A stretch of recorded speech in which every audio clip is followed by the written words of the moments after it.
Okay.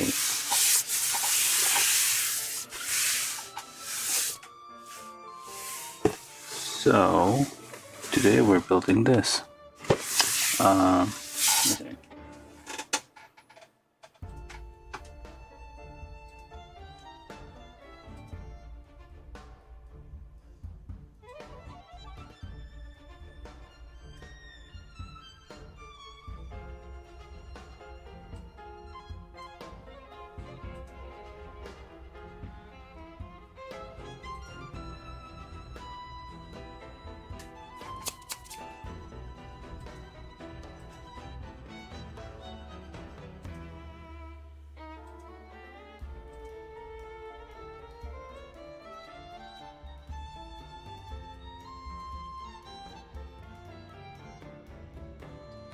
Testing.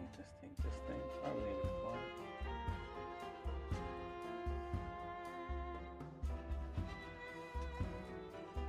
Is this? I don't know if this is any good. Probably. I don't know. Testing.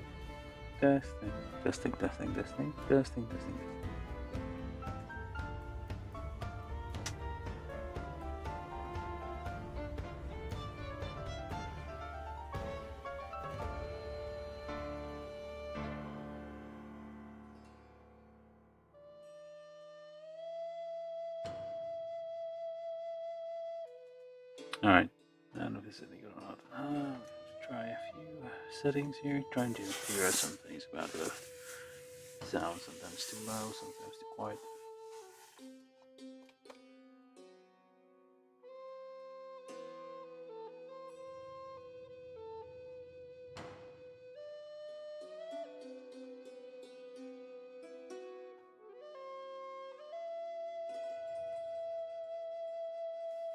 Well, this might be fine.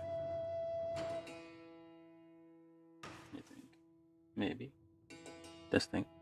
I don't know. Might be a bit too quiet. Maybe a bit too loud. Or not at all. Well.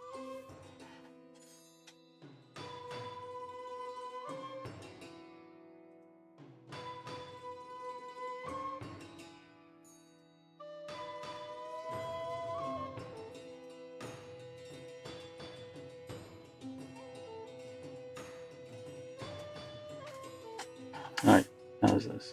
I guess this will work. Okay, so.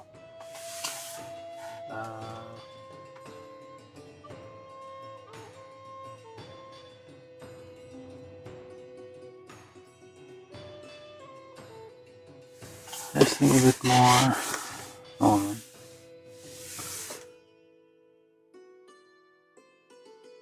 There's a bit of clipping, I guess. 1, 2, 3.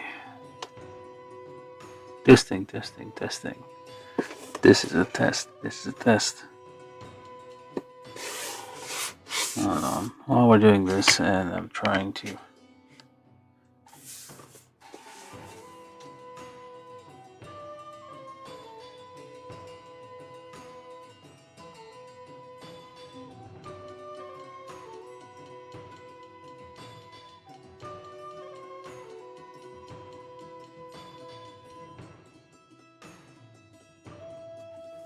Alright. Testing. I think this might be good. Is this too loud? I don't know. Okay, let's try to get our thumbnail while we're wasting time doing nothing. So, right.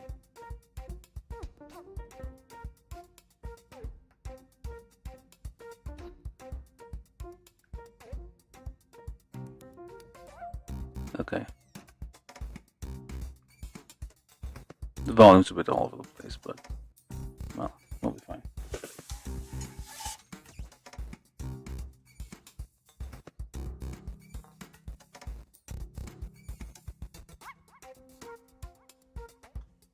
Alright, anyhow, so today we're building this.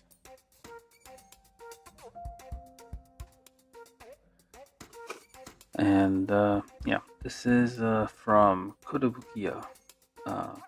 This is Kotobukiya time. Well, I don't know what the X means. Just a dot. So it Kotobukiya is Maruttoys, I guess.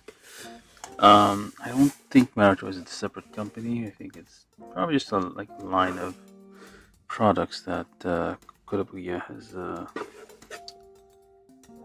come up with, I guess. So this is a I don't know, some kind of robot, construction robot. There are usually kits like that, which are just they're just I would call them original works. They're not tied to any series or show or media or what have you. They just like have they just like either figures, plastic models, construction, any kind of like I guess hobby kit thingy. That just stands on its own, just has its own backstory, and it only exists as like a line of plastic model kits or figure or what have you. So this is probably one of them. It's called TAMOTU. I think that's the name of this thing here. There is I think the Honda makes it like a small forklift, or is it a small a small work vehicle. I forget what it's like. It's like a small construction vehicle. It looks like an ATV. So basically, I need to look it up. I think I saw videos of it. Like a very small. Looks very unsafe. That the workers ride like a. Uh,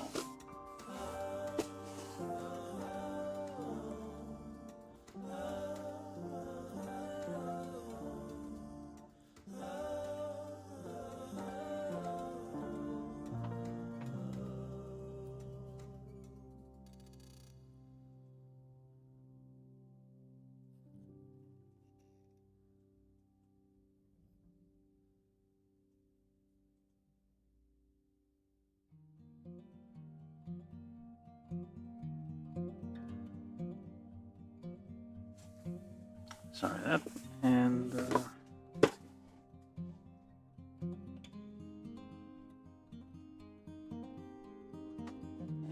I think I need to figure out like the sound situation.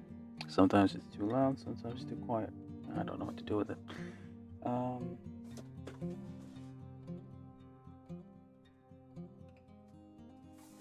Alright, so, I was saying, it's like a small work vehicle. Yeah, I need to look it up. Oh, we should have looked it up just now, but I did. But anyway, so yeah, like I think my Honda or some other manufacturer, it's like a small. I should just look it up.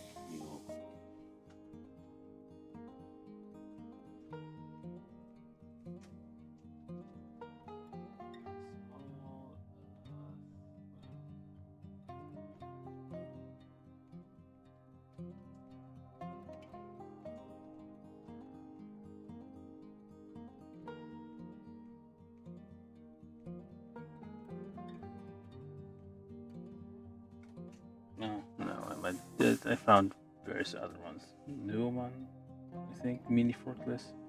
Uh, Wait, hold on. It's being sold on AliExpress for like $3,000. You get a small, half-ton, 500 kilogram electric forklift for about less than $3,300. It's free shipping. Look at that. I'm not affiliated to any of that. I'm just see that there's basically no protection. It's like very open. So if you fall over with like 500 kilos of things in your forklift, it's on you. It doesn't look very safe, but yeah. So this thing kind of reminds me of that because it has a construction thing in the back here. Okay, I should probably wrap up this intro. So yeah, there's no date on the box, so I don't know when exactly this was made. Hopefully, there's a date on the runners. Guess when this came out. I should probably look it up a bit. I should probably look up a bunch of stuff. So I'm just guessing here, but I'm guessing it's the year is 2060. The world is speak it like do some like trailer voice here. Tatomu is, TAMOTU is rescuing the world one pane of glass at a time. Um, yeah, so the world is in crisis. Oh, you get the idea. So, package contains parts to build one 1/12 scale full action plastic model kit. TAMOTU orange version prototypes shown. Final product may vary. Parts, settled. Oh, okay. That was it.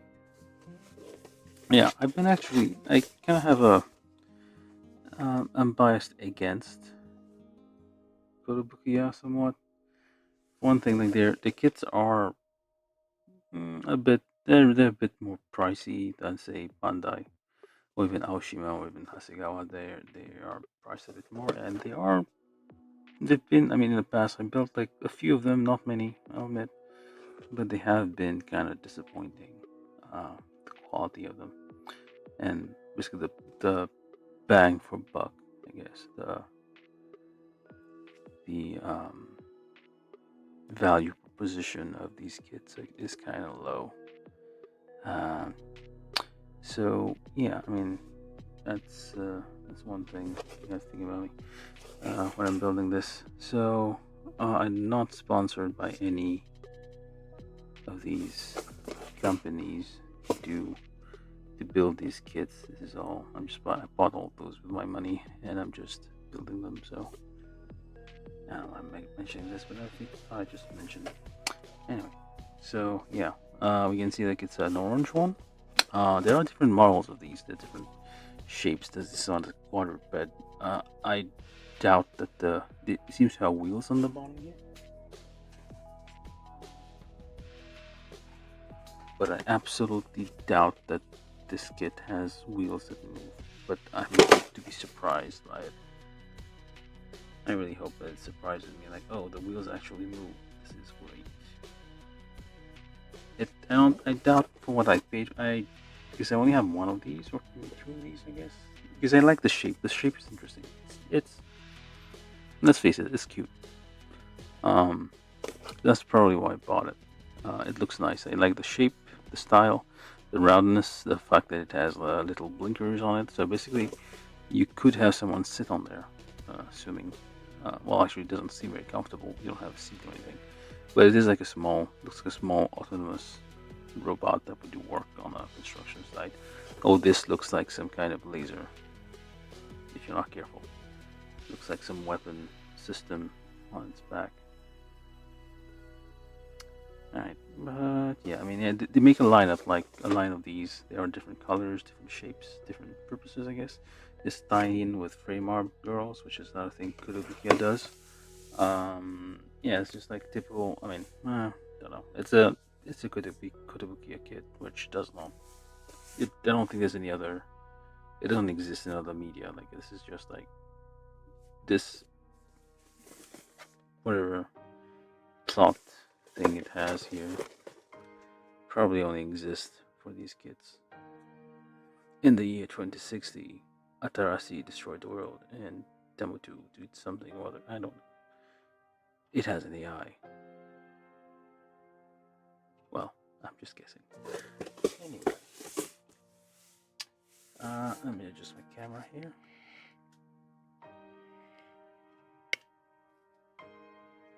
Alright, so we're going to be building this. Let's do the. That's enough of an intro, I think. Probably ran a bit too long. And yeah, let's go building this.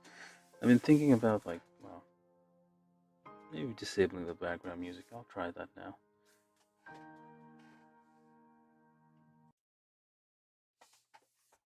I don't think it'll be missed, the background music.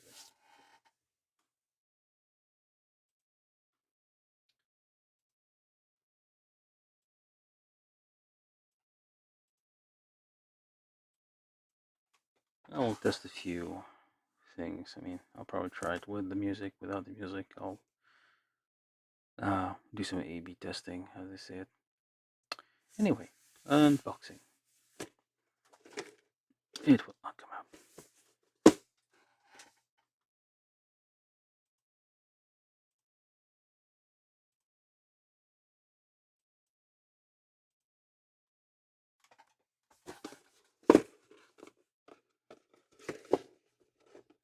opening of the box. I should stop saying unboxing. Everybody says unboxing. It's a bit difficult to take out. It's a different kind. I think like the Kotobukiya kits. Yeah, it's kind of deceptive. It looks already kind of simple-ish. I already feel like it's not worth the price. There's some kind of leak. I don't know if like the colors of the paper kind of leaked on the back of it. I don't know. Oh, we'll see. It's cute, yeah, sure. I mean, it feels like MechatroWeGo kind of feel to it.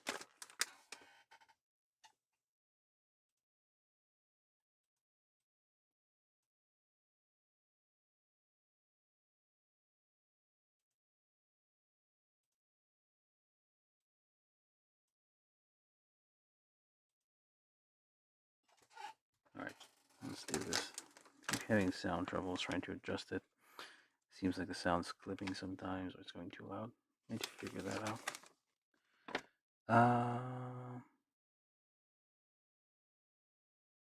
Yeah, it's probably not.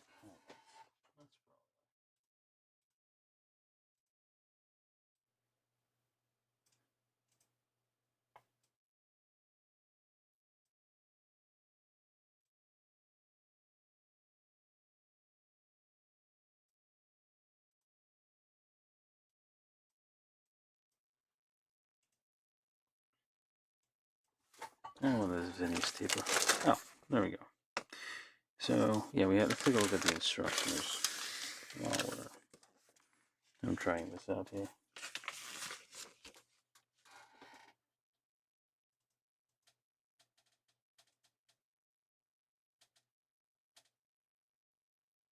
Where am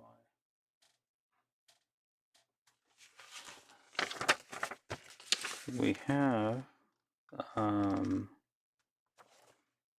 what is this even? I don't know. How much you paid for it? Wait, how much was this anyway? I don't think I paid $8 for this thing. Is it asking us how much we'd pay for this? Yeah, I guess. What do you mean? I don't know what this means, but I guess there's some survey stuff only for Japan. But, alright. Alright, so you have a very simple instruction. It's, I don't know, somewhere, it's kind of HG. It looks detailed, but it can be deceptive. It's just the plastics kind of, the detail is is on the outside. You can, well, I don't think that's safe.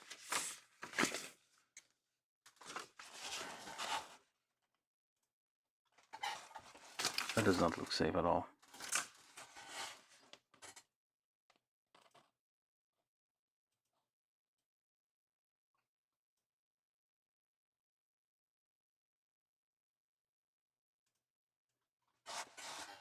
Alright. Keep adjusting the sound a bit as I go. It sounds a bit weird to me, how it sounds to you. Hopefully it's not too bad. I turned off the music just because. Okay, so it's 112. Now you can gotta get a picture here with the scale and what this is for us to see. Okay, so this is that's a backstory of some sort. Views of the world. Yeah, the plot. With this company, I guess they make these things, and I think there's like a military version of this, like a military thing that like has more weapon system, or not like human, not exactly humanoid. They basically this is like a MechatroWeGo type stuff. Although I guess MechatroWeGo isn't original all that much. Like this, the cute round shapes, the shaped robots isn't new. It's I mean look at the Zaku. Zaku is basically this is basically a Zaku. Yeah, whatever. Yeah, so you have some color guide here. A bit all over the place, but yeah, you can have like accessories. I guess you can combine with frame arm girls and use either a I'm assuming water gun or a spray paint thing. You have a compressor in the back, it seems. You can use it for setting landmines also. That's kind of a 180, isn't it? Alright, so you have your basic instructions. So basically, like, it's a very simple kit. You have very large instructions, like not a lot of thing going on, I guess. I don't think it will take a very long time for me to build this. Hopefully. Alright, so instructions start over here, I guess. Okay, so it starts here. There's no numbers to this, so we just... I guess this is the head. And... well, some of them have step numbers, some of them don't. Okay. Let's just open these first, because... and now we do the ASMR portion of the show, which is gonna be for eardrums into submission. Just turn off your headphones or take them out. This is very loud. I never figure out a way to get rid of the plastic, unless I mute the whole thing while I do this. Alright, the plastic is... yeah, it's all, I think, ABS, or is it polystyrene? It doesn't really say. Let's look, is there a date on this thing? No, it's ABS. It's ABS. There's no date on the runners. This just says ABS and the runner letter. So this is all D, C. Yeah, very few runners in here. It seems to be all ABS, unless this two are like polystyrene. ABS is usually gray and dark. Yeah, ABS and Kotobukiya 2020. Well, at least this was made. This runner was stamped, was injected in 2020, made in China. That's kind of the difference. I mean, I'm not saying you can't get quality product out of China. You can get like good manufacturing, but I mean, compared to like Bandai, which is made in Japan mostly, at least that was a claim a few years ago. I don't know anymore. I hope it still is. There are some Bandai kits that are made in China, I feel, or at least. Yeah, it's like that's one of the things I don't like. The quality of Kotobukiya kits compared to Bandai, or even the other ones, Asagawa, Oshima, or even other manufacturers, even Tamiya maybe. Although I never really built a lot of Tamiya stuff. But yeah, it's is that okay? So yeah, this is the shell. This is, yeah. Is this also ABS? I don't know. This might be polystyrene. I should say somewhere or not. I might say on here. Okay, the orange one is like polystyrene. The rest is ABS, and this here is polystyrene. So all right. So let's just sort through this. Okay. I guess what I'm gonna do here is I'm gonna at least nip out all the orange parts because they are kind of simple, and I'm not gonna confuse these. I think these are simple enough. So I'm just gonna get my tools here. All right. So we did the unboxing, simple instruction sheet, a few runners, nothing fancy in here. Do good building. Let's get our various tools ready. So I'm just gonna nip the orange one just for, oh, another thing. That's a bit of a thick connection. Are they all like that? Oh, they're all a bit thick, yeah. I don't know, it's like, that's probably why I have a, I don't, well, at least it's soft.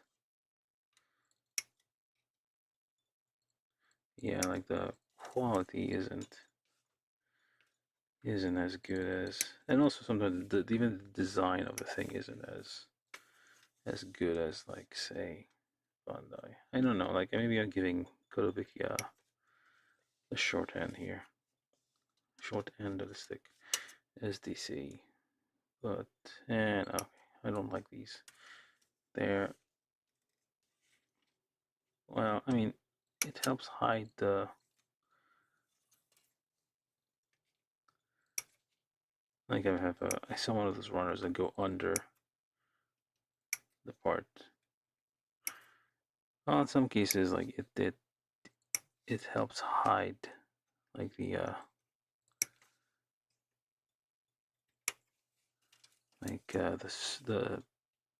nub, but it does, yeah, it's just a tiny bit more difficult to remove.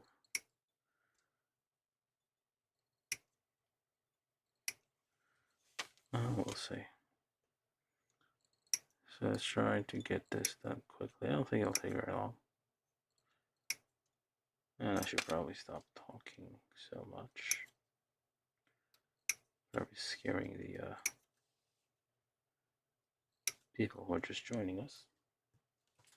I don't think there's anybody rejoining us.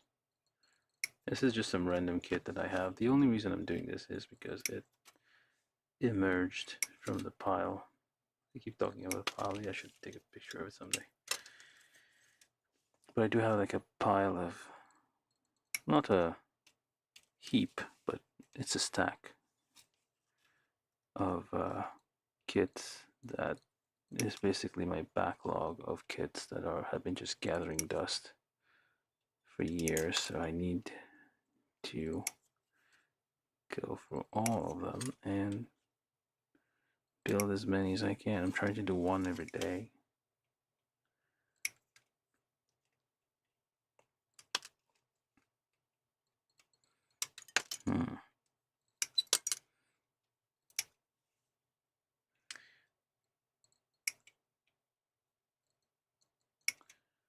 Alright, so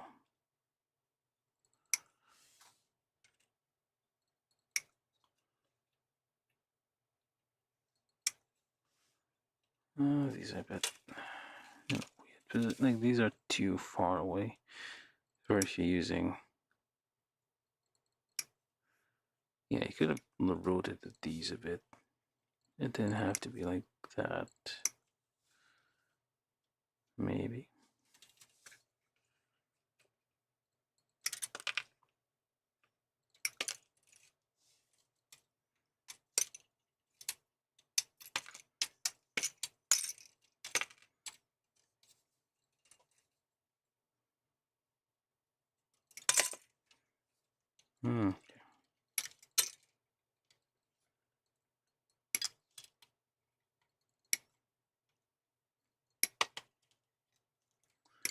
Yeah, this is a very simple kit. It's not exactly, well,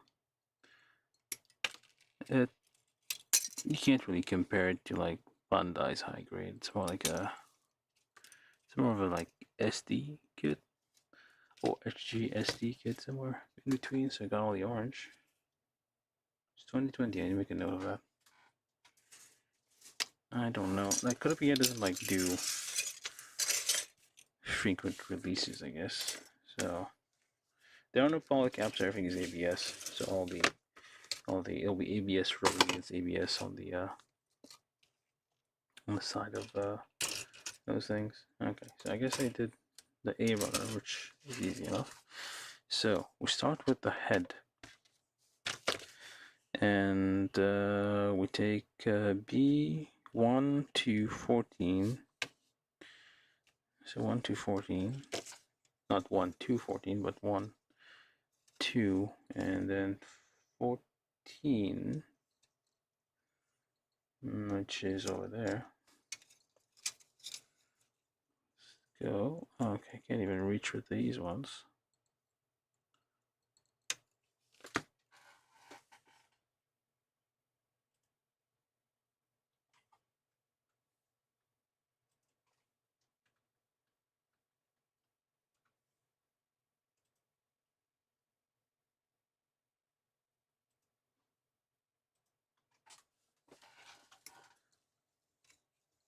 All right.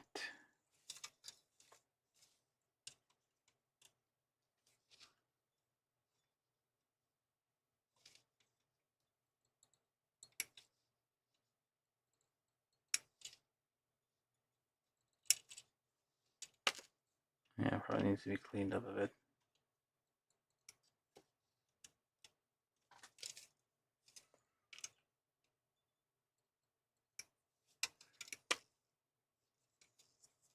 Again, probably just nip the whole thing. Well, this is okay, fine. We'll do this one too, because otherwise I'll just keep the small runners as a I don't know, I might end up just snipping the whole thing because I see these things, it's not particularly complete. It's all like very large parts here. It's not like very small, not a bunch of small parts. So we can probably, and the other thing it has is kind of annoying, like all the sprues are kind of like up above the line. So when I go, like, you try to reach underneath. So the nippers, that's the style that I go with. I don't go this way. I go up underneath. It's like you have better control because you can see what you're doing better because the nipper itself is in the way in your line of sight. But I don't like how the it's like too far for this thing to reach. I don't think my Zuron would have issues with this, but this one's kind of, for like anything that's like god hand size, it would be problematic.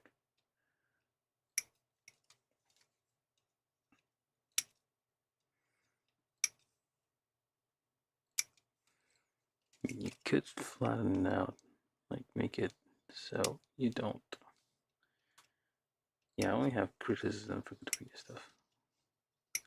I've been burned by their kits before. Sadly, they do have. I mean, they are licensed for some of the more interesting. Well, some series are basically licensed with them. Metal Gear being one of them.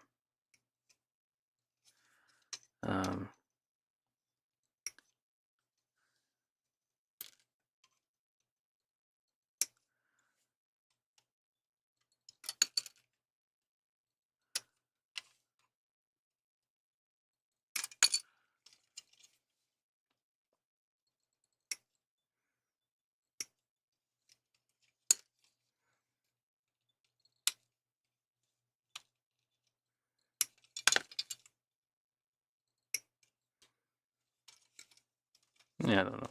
Feels a bit quiet with the music, the background music. Leave a comment if you think I should have background music in these videos. That is how we get audience participation, is it not? I'm trying to experiment whether or not I should have background music or not. Sometimes, like the music, I mean, I pick like random, well, not entirely random. I filtered the music offering. Okay, this is kind of an annoying position here. Anyway, so yeah, YouTube gives you like a collection of free music. Like you don't need to distribution free music. It's called, so you don't have to like mention the author or give them credit or pay them royalty. Well, it's called royalty free music. That can only be used on YouTube. So that's the license agreement anyway, the terms of service.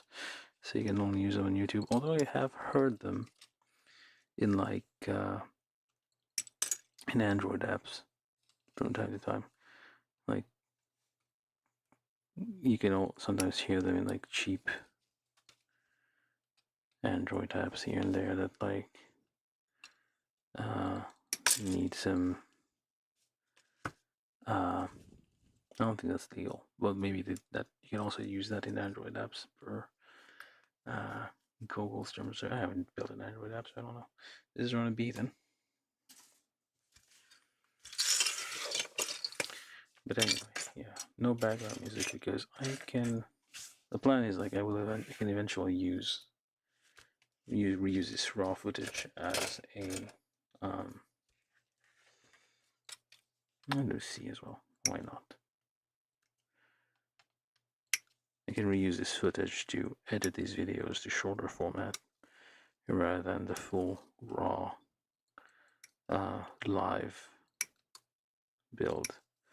But and might be a problem if I have like music already caked into the soundtrack. Although there are tools to remove the music, some AI tools to like remove the music and keep the vocals out. Well, get the vocals only. So I don't know. Maybe if there's probably demand for the music. I guess nobody cares about these videos. I need to go back to doing Gundam because nobody really cares about these kits in the building. But I have them, so I will build them. And I will continue to just pick one at random every day and just build it.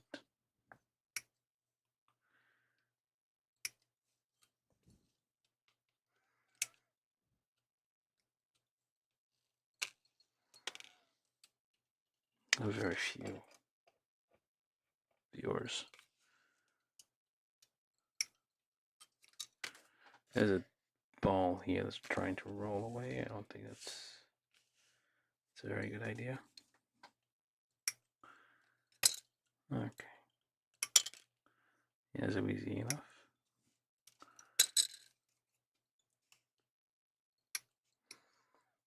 I'm trying to reach 1,000 subscribers, so if anybody new is joining us, kindly consider subscribing. I mean, you can subscribe and just mute it. That's fine with me if you are only vaguely interested in the stuff I'm doing. That's pile C, pile B, pile A.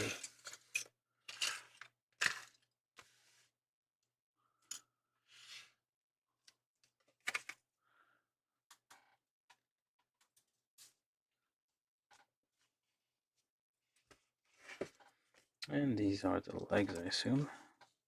Yeah, this is a dead simple thing. I probably shouldn't. Well, I have a kit. I have this kit, so I'm gonna build it. There's no way around it. That's the objective of this series of live streams that I'm doing.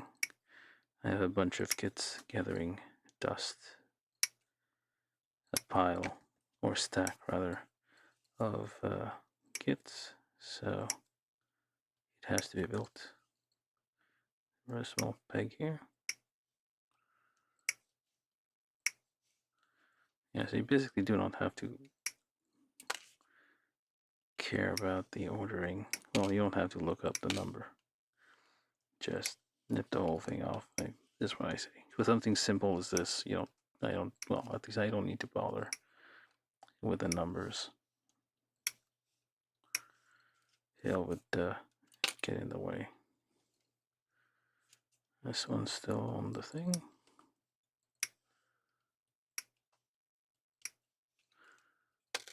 Yeah, it's like there's like small things about Kotobukiya kids that are just not right. I know there's a Kotobukiya fan watching us right now. Please feel free to comment angrily. It helps also if people engage angrily. So this is D. And there's another D, so wait, there's two D's. Yep, okay. A, B, C, and two D's, and then E, which is the clear parts.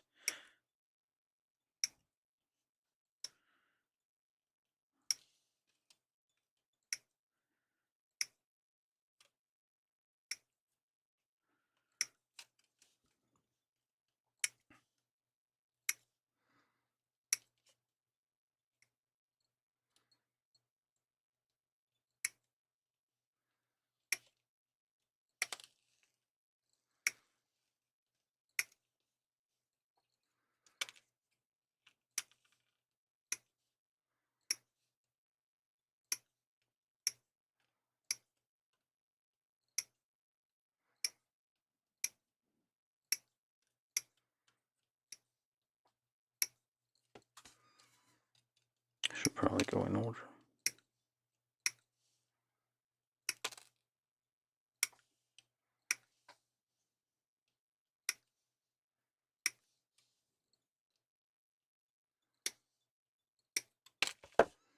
Just pop those off. Oh, one of them is still stuck. Oh, two of them are still stuck.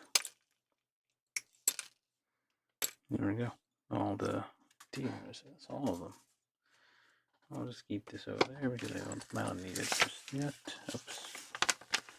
Let me just push this over there. There's all the D file over there. All of these are just D, so shouldn't mix them up, it's fine. Anywho, so let's just go here. Okay, that should be good. Focusing sign. Okay. So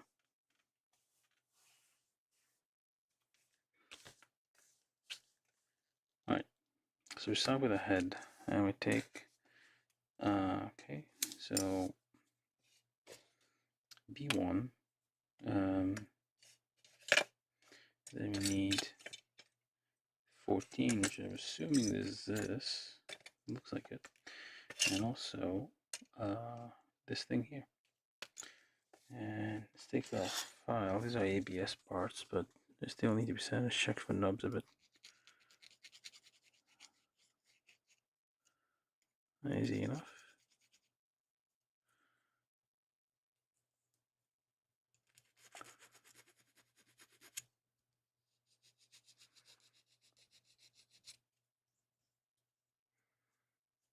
No.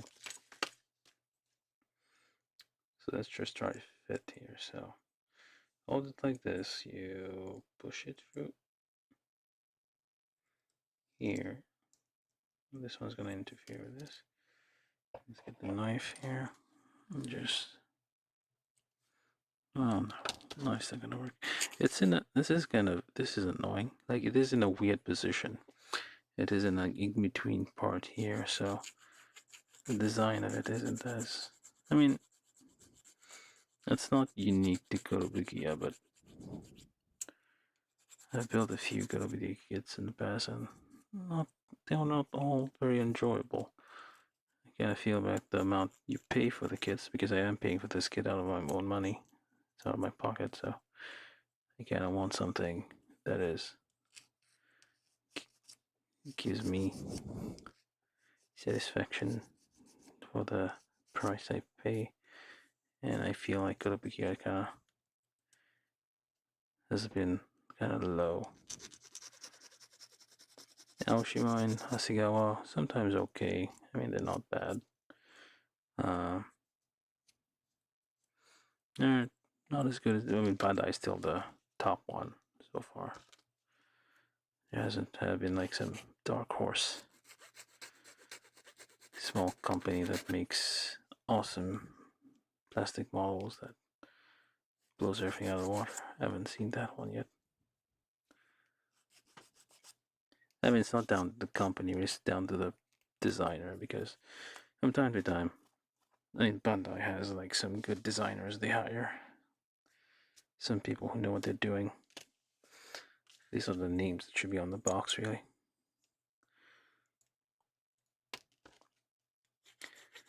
Should be like mentioned in the credits. These guys made this, so this doesn't matter, I guess. No. Oh, there's a narrow part and a wide part. So the narrow part goes in first, and then the wide part goes on the back. There are some things here, which looks like 1.5. Yeah, 1.5. So I think you can. Yeah, you can. You can just pre-drill those. I feel like it will help with the fit a little bit. And this here too.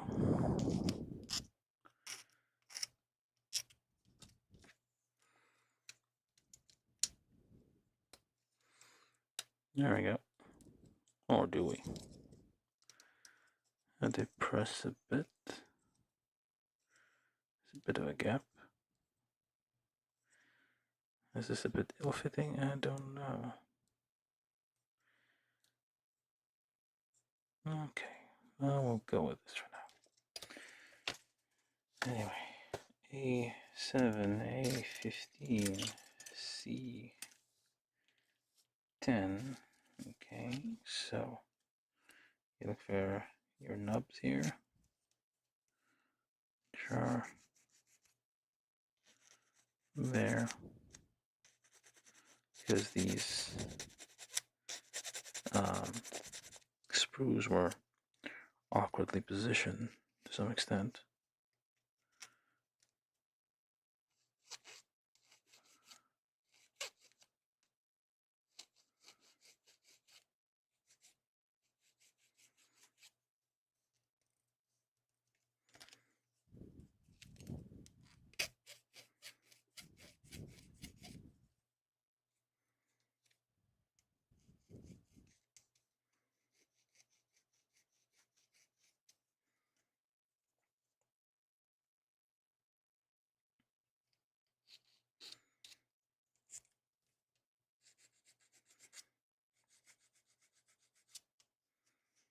You rub it without applying pressure, essentially.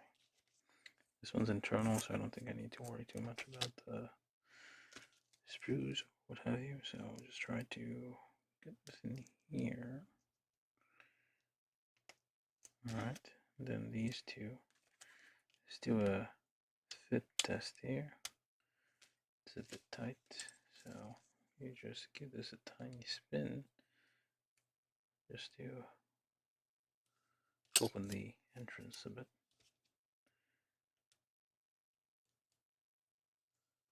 Get rid of the shavings. And I guess you don't get the... Okay. Alright, so that kind of fits. If this were Bandai, they would make this a single dome, so you don't have to deal with this kind of... Alright, maybe there was some... I don't know. Is there some issues here? Yeah, okay.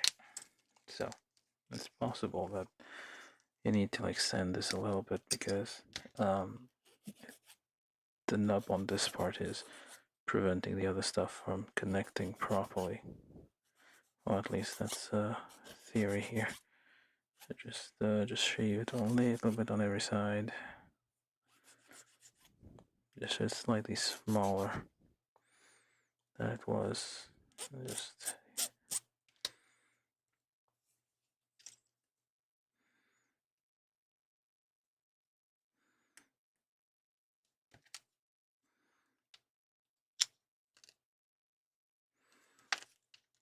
okay. That's a little bit better. The gap is slightly small, but it's still there. You will need plastic cement to close this gap, I think. And there's some slight misfittings here and there. Yeah. I mean, this could be like one dome, so you don't have to deal with this line here. Right, once you glue it with cement and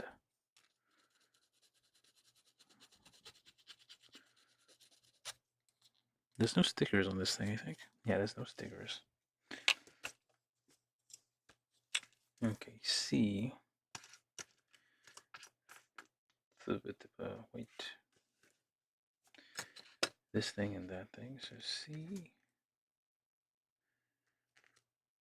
12 and C 13. So I'll just put this on here. That makes a thing. Goes through here. Just sand these a bit. There's no poly caps, but it's gonna be ABS on ABS. It's probably gonna make a squeaky kit. Just like get rid of a nubs that might be on this thing here. That would make for a ill-fitting part.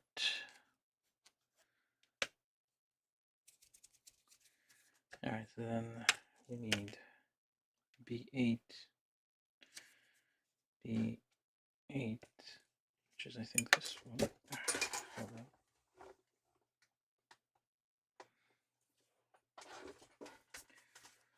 Alright, so this one says it has this one has the nubs that are extending under the part itself. So can do the thing that kind of cut this off here. Alright, so I got these. Just gently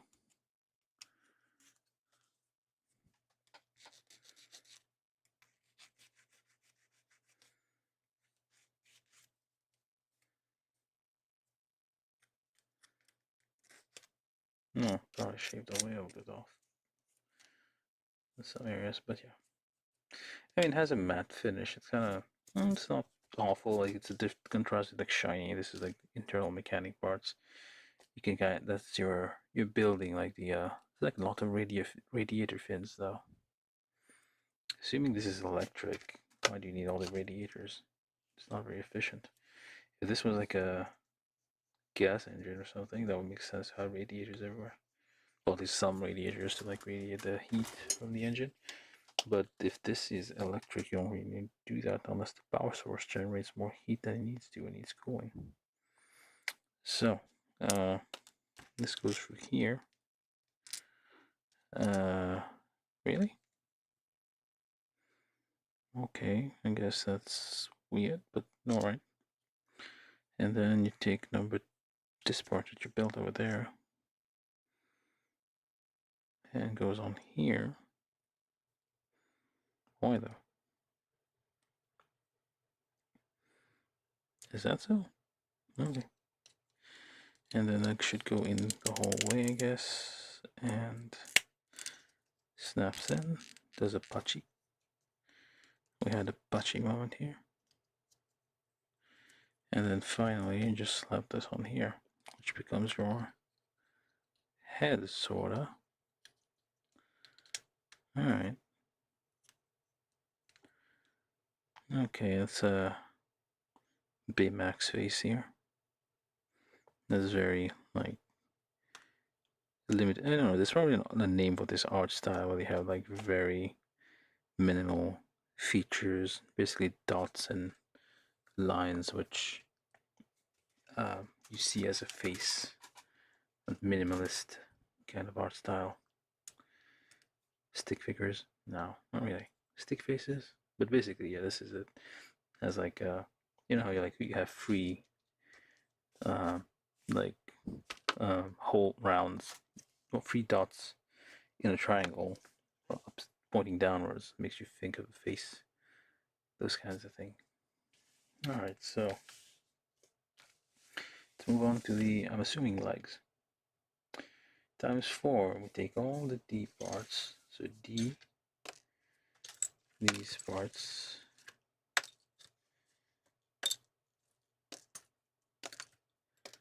all of these, just get them in here. Alright. Okay, so I'm gonna do these are too many of this, too many of these, so I'm just gonna do a test fit here. Actually, let's do a quick pre-drill. This is ABS, and I do not trust ABS. I've been disappointed by ABS before. Okay, all of these are, yeah, these are exactly 1.5 millimeter. They do not seem to have any, the tolerance is like exact for this pegs, so which means like the pegs might be bigger. Bandai is slightly different. Like the holes are slightly small and the pegs are exactly whatever dimension. So you can, like, if you need to, you can like use a drill bit to loosen the holes if you need to. I don't know how this one's gonna work. So let's see. If I connect it here, and then you use your knife to like find and carve off any nubs that are interfering in the middle part here. Okay, let's get out of this part. See, there's like a, I don't know, it's kind of visible or not, but the when you cut the nub, it expands, like it spreads out, or like parallel to the plane you're cutting.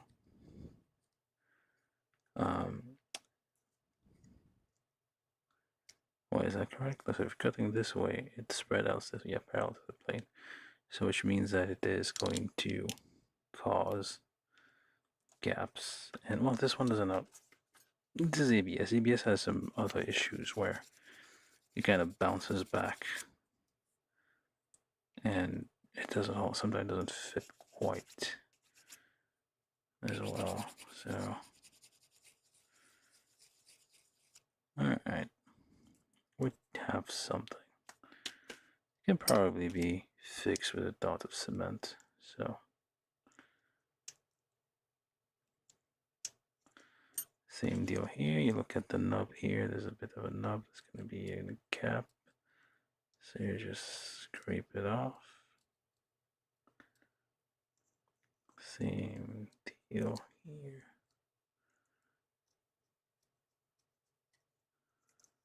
Just look around. There's one here too. I wonder if I missed the other one there.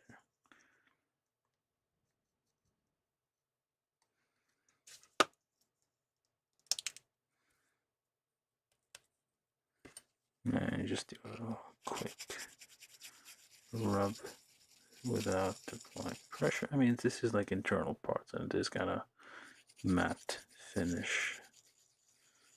So little roughness will go unnoticed.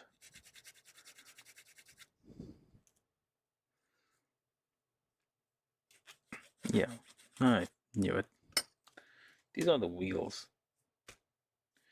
These could have been made like moving. Could have been like molded separately and just like pop them in. That wouldn't have been too bad. I mean, yeah, you could have like these are two parts being joined separately anyway. These wheels could have been made to like roll. Yeah, that's a detail that could have made this quite a bit more interesting of a kit. But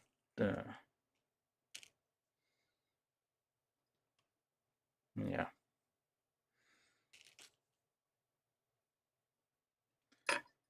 Hold of here. This one. Okay.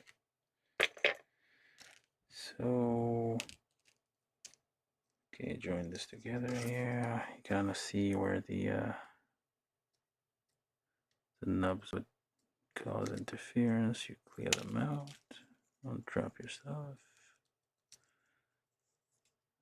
Here too. So here as well. It's very slight, but it adds up. Like if you leave those alone, they will cause some fit issues. Right there. And then just one thing here.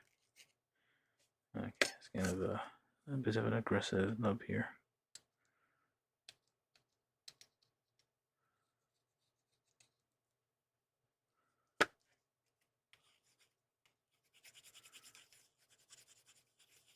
Yeah, this is more like an SD kit. Yeah, a bit disappointed. I need to check how much did I pay for this thing. I don't think, hopefully not $20. That would be like ridiculous. It's like at most $10 kit. Okay. The tool I'm using for sanding. Hold on. Let me just. Where did I put it?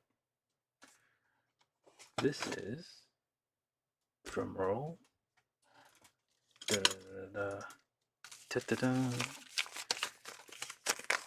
Dollar store needle file set from Fragram. Surprised? You should be.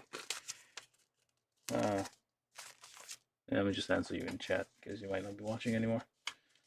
Sorry if I missed your comment. Basically, there's like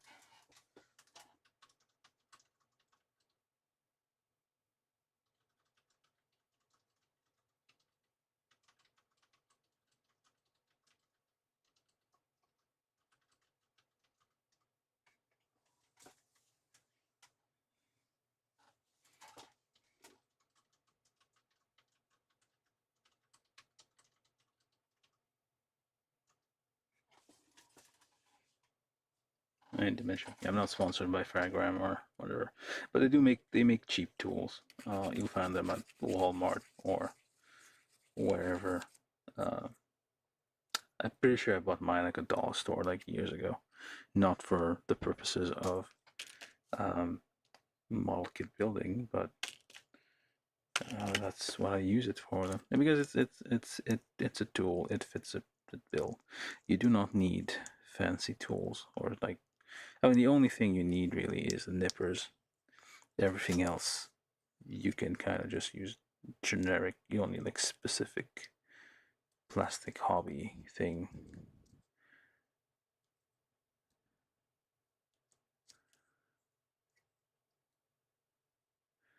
And the drill bits are just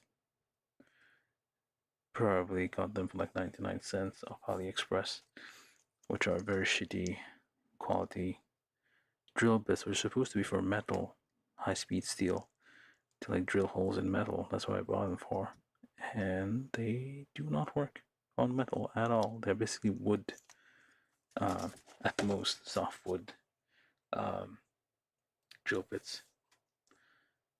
But that's fine for like pre-drill. They're metric set, so that's good because most kits out of Japan will have metric pegs and holes. So you want a metric tool to do that. So I mean, it looks like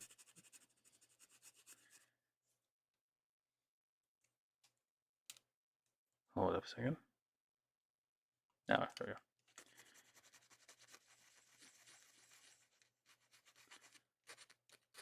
Yeah, you want your tools to be metric. Whatever that means. Standard, I guess, if you're outside the US. I mean, no, not really. Because there are still a lot of places where, especially if you're doing carpentry and whatnot, there you go, your legs and your fake wheels on here, which you cheaped out Kotobukiya. I don't know if there's like a premium version of this kit or something that you get the actual full detail, but with like more mechanics. But yeah, if you're doing carpentry and stuff, I mean, most of them, at least where I grew up, even though it should have been metric, but everybody was using like imperial unit for like carpentry. It's like always inches and feet. I think like some like machining things will use like thou as a unit, which is like thousandths of an inch for like, especially when you're doing milling and whatnot. Although I don't know, that might be just a US thing. I don't know if it's the same outside of the US. So all right, let's do these things, which is okay.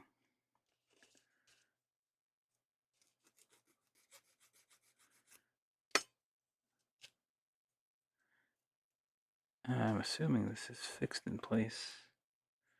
Okay, it's ABS on ABS, so this is gonna be creaky as hell. Yep, creaky. I need a stick to push this in. To avoid hurting yourself, use a stick instead of your finger to push things in. Oh, well, it's in all the way anyway. Okay. Creaky. Very creaky. ABS is a bit tight because ABS on ABS. ABS tends to like, I don't know, like the friction coefficient of ABS against ABS is higher than say ABS on polystyrene. Kind of how like if you have aluminium on, aluminium. What's the one that's like brass on steel works, but like ABS aluminium on steel will kind of. Wait, where's the last one? Oh, there you are. Will I get the kind of like? Oh, this one's a bit loose. Like the like it's more sticky, which makes like I guess it works for joints, but it is kind of creaky, and it kind of just, it's not a smooth turn. It's like jerky kind of motion. All right, so this is, you hold it this way, and you're gonna be fine, I guess. This one is going to be fine. I should probably, yeah. Anyway, I should probably clean this up a little bit. This is the these might, because the nubs were on the edge here.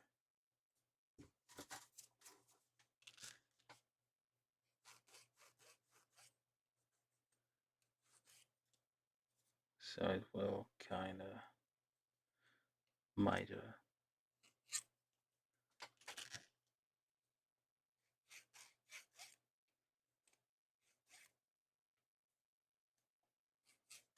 right here. If anybody's watching, which I'm not sure anybody is, consider subscribing. It will help me out, and maybe I'll be able to buy fancier tools for my hobby. Or actually, I'll probably just like buy more model kits rather than tools, because tools I have are fine right now. I recently just like bought a new nippers, set of nippers from Retools. I think that's it's gonna last me a while. Hopefully, it doesn't get blunt. The Zuron I had lasted like 10 years. Therefore, they were too blunt. I mean, they didn't cut as well. Definitely don't cut as well as like the Retools, which is very similar to a Godhand, which is the final form of nippers. Anyway,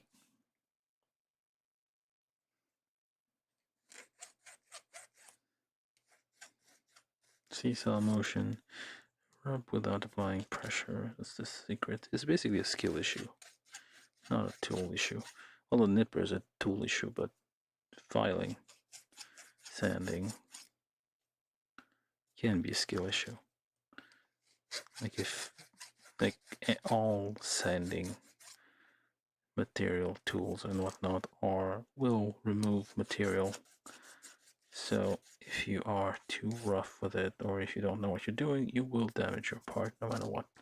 Doesn't matter if you're using some fancy, expensive sanding tool or not.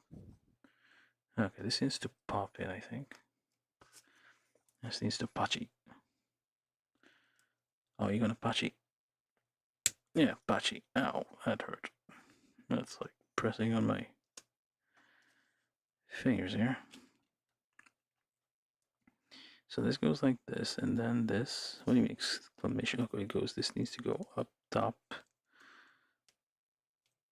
Okay, you need to patchy somehow.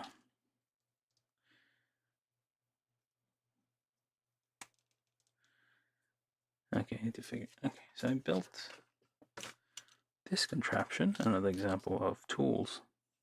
This is also dollar store pliers, which I have had for like a century or so. But basically, I just put some tubes on the end, which you get those from where exactly? These come in glow sticks. If you have kids, they will consume glow sticks, literally. So you can get those tubes that are used for like joining glow sticks together, and use them for all sorts of things. All right, so making pliers that will not damage the thing you're using. The other option is to like buy completely plastic pliers, but I don't know how strong those might be.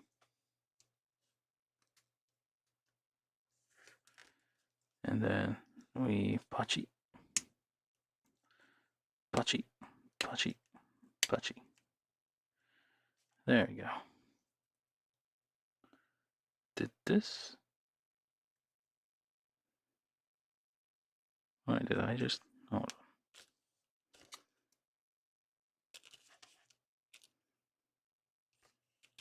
on? Oh wait, never mind. It is on this end. Okay, that is fine. Yeah, you don't need to worry about this though. Okay, so let's keep going. Bachi this, bachi your face over there. Yeah.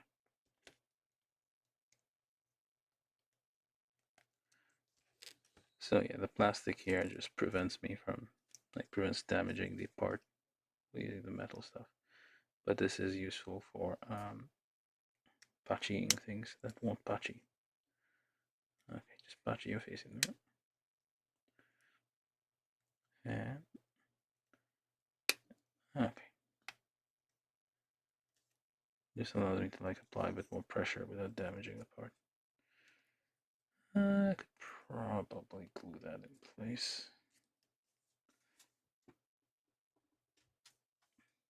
Alright. Close enough. And this goes like this, it goes like this. And the final one here. This points upwards. The detail. Yeah, this kind of, this annoys me a bit. Like, it is hollow on one side. I understand, like, you wanna save on material, but like if you're observing it from a different angle, you see this being hollow. It's nice in detail here. I guess it is kind of a ball bearing thing, or a magnetic bearing if you want to be fancy, maybe. But although that would be probably not a very good choice for construction vehicle here, which I think this is what it's used for. Probably something solid. Oh yeah, just go with ball bearing. Yeah, but then you look underneath, it's like hollow. And it just to save on the plastic because only the outline is the outer shell is kind of molded. And yeah, this is kind of still annoying me. The fact that the wheels are just like fixed in place. Would have been so much better if they could roll around. Okay, so these are the legs. That was easy enough. How long have I been at this? Probably way too long. I can wrap it up quickly, I guess. Alright, so now the body, which is easy enough. I think most of the work really is. You have a polycap looking thing here. This is B11. This is file B. That's the only reason I know. Oh, this is, I guess, goes over here. So there's some fit issues here, so you just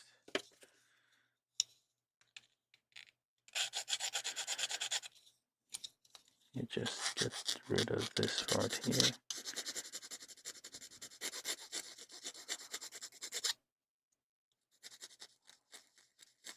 You rub it without applying pressure until it goes away. Although it never really goes away. Same thing on the other side for some reason. It's like directly on the place where this thing is going to be moving.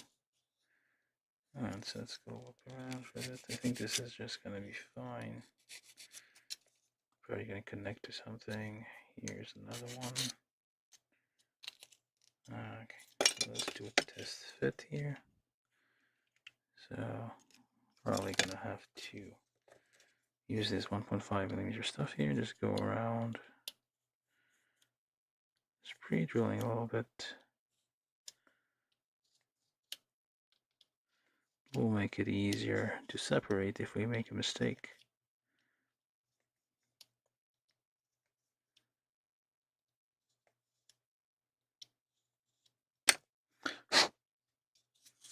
Alright, so you just put this in here, pointing downwards, and then you connect these two out. There's nothing else in between. It doesn't seem to indicate anything else in between.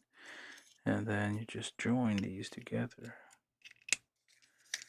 And you check for any kind of nubs that might get in the way.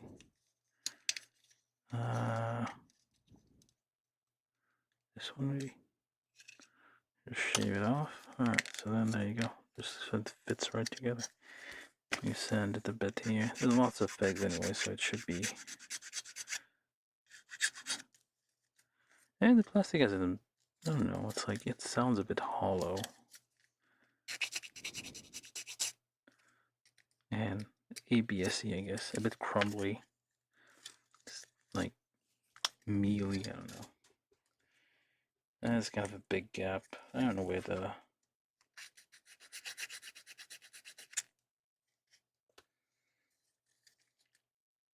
kind of a large gap on these things. I don't know if the plastic itself is probably a bit warped. But yeah, it's that's probably the problem with ABS. One of the many problems. Anyway, B12, B4, which is this one. I'll need the oh, hold on. Okay, so these do not. So these are orange, and these are red. So what I can do is I can use these paint things here. Well, actually, I should use probably. These are probably a bit too thick. These are oil-based markers, which I use instead of paintbrushes, because dealing with paint is kind of a hassle. So let's see, red and orange. These are very cheap. Probably too cheap. I don't have actual red. What the hell? These are more like, how do you put it? So the big one. So okay, hold on. It's E2 and E1. Hold up. 1, 2, 1, 2. These are not. So you only. Oh, you do have to paint like a small amount. So black and then white. Okay. Yeah, there's like some small paint guide here that you kind of have to follow, I guess. Do I have white? I do. I don't know how that's gonna work. I don't know how is it gonna look. All right, so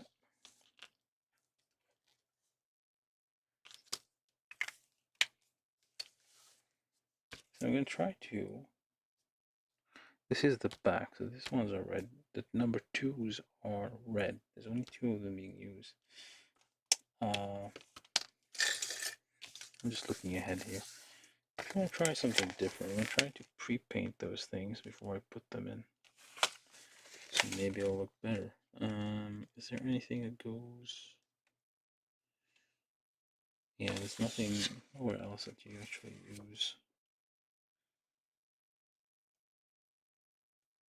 Yeah, but you only use 2. They give you 6, but you only use 2 of them. Alright, so one needs to have the white and then black. So let's give this a try. I don't know how this is gonna go. So on this side, say use white. For some reason it's like already stained blue.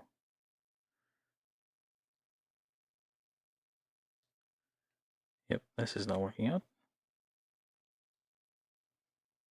Okay, this is shit. This is no good.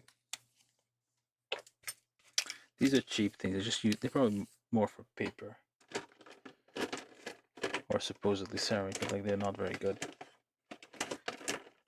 Oh, a cheap brand. These are a bit better, I guess. set. The problem is this one is that it is still wrapped up because I haven't used them that much.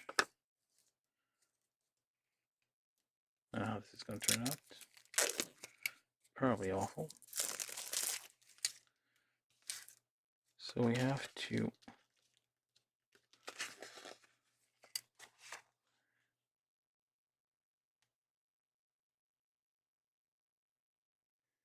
I don't know.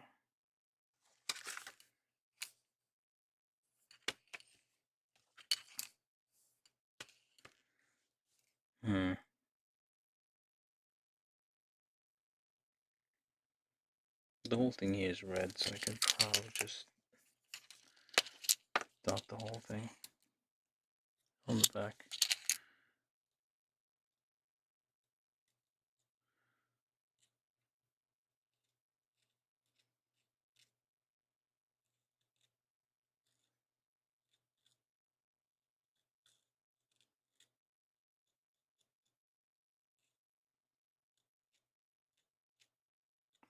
Yeah, get an actual paintbrush for this. I want to use it.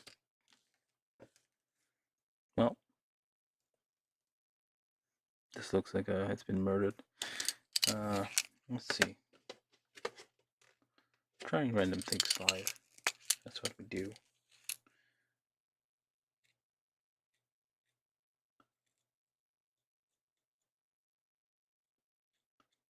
These are oil based, so I don't want to use a paintbrush if I don't have to.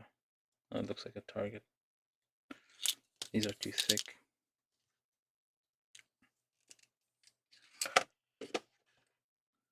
I don't know. Well, close enough, I guess. Oh, not really. Probably if I use a paintbrush here, I'm gonna have to figure out to wash this out. This is a fine brush. You can kind of, while it's doing its thing, drying, and maybe a dot of. This is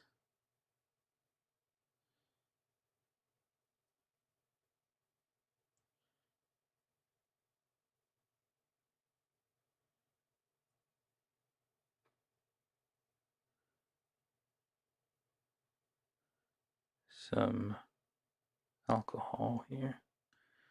Rubbing alcohol, except that didn't do a thing really. It did nothing. All it did was just remove it and not really spread it around. Well, yeah, I'll probably have to figure out something. I'll put these away. But I think I do. Hold on a second. I don't know how. I do have some paint stuff. Just give me a second.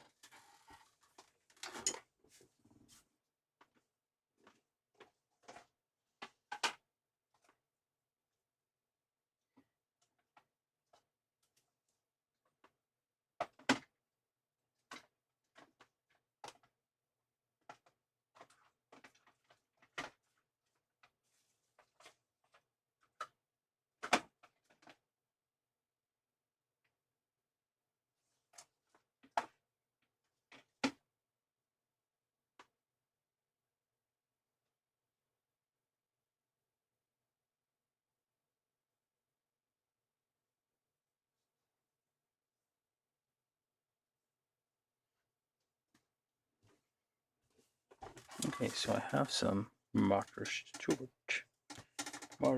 paint for whatever reason. I don't know how good these are. These have been sticking in the box for years. Hey, look, this isn't actually red. This is habanero. Yeah, probably no good.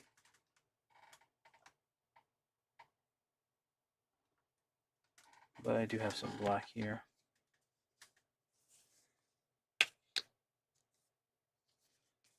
So what I can do is kind of.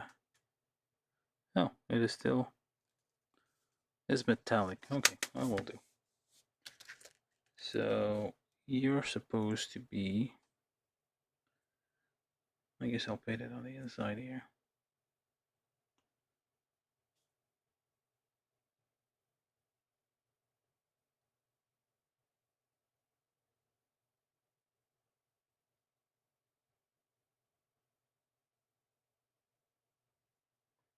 Well, actually, I don't even need to paint the outside. I really just need white, but I don't have any white.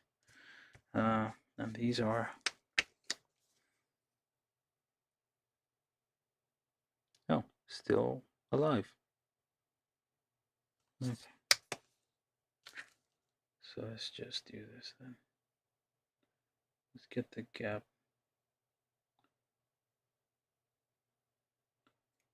There's a little bit of dark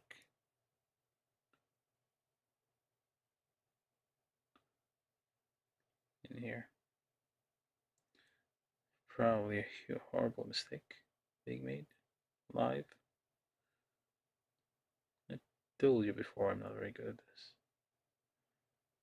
but I'm gonna do it anyway.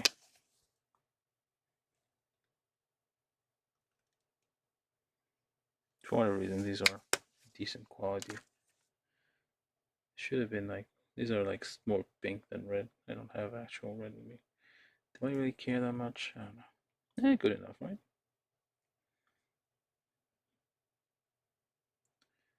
Looks okay.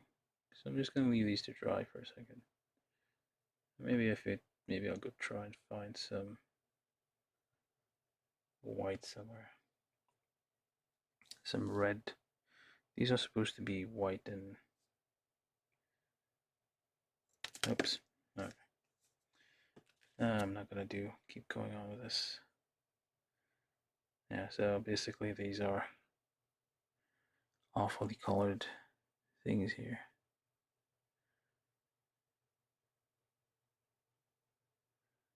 These should level up, well, level a bit when they dry and not have so many paint streaks here. See which one looks better.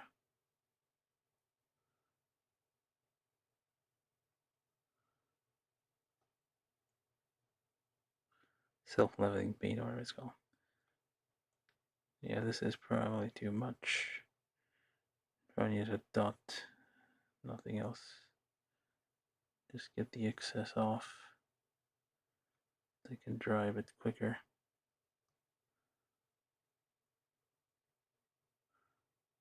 Okay.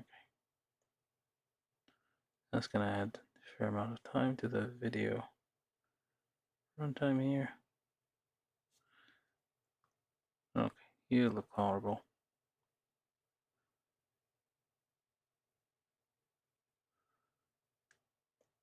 Yeah, close enough. Yeah, I'm gonna try and find some white paint. I mean, the only thing you need to do really on the white side is just the rim of it. Just give me a second.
Alrighty, so we're back, and we got some white. Well, at least we got some white. I hope we got some white. These are Martha Stewart paint, and they seem fairly decent quality. So what I'm gonna do is, I'm just gonna paint, or try to, and the cat came in. Hopefully you don't destroy your thing, cat.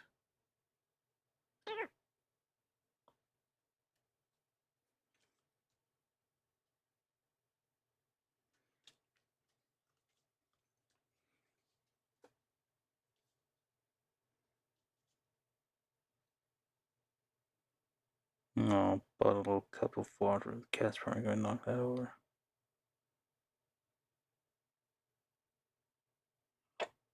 Yep, don't try to drink from it.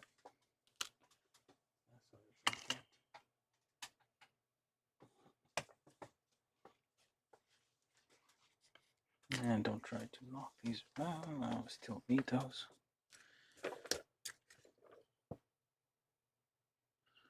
Just need a tiny bit. I don't need a lot of paint. What are you doing?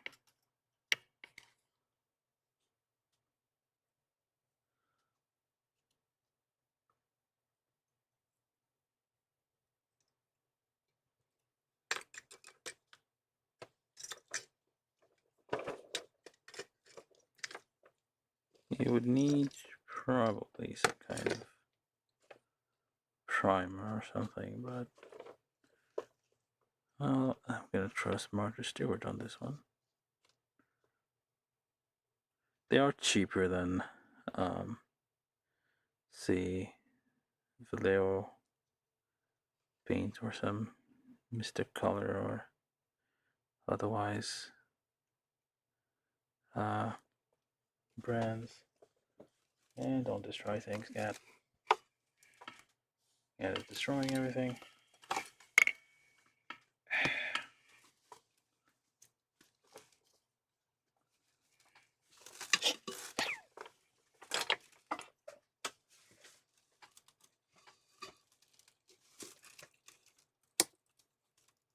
Destroying my rigged up setup. Yeah.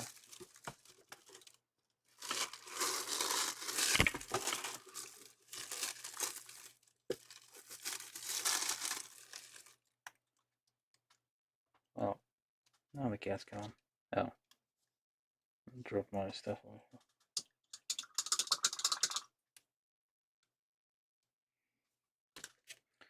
How does it look on this side? Kind of awful.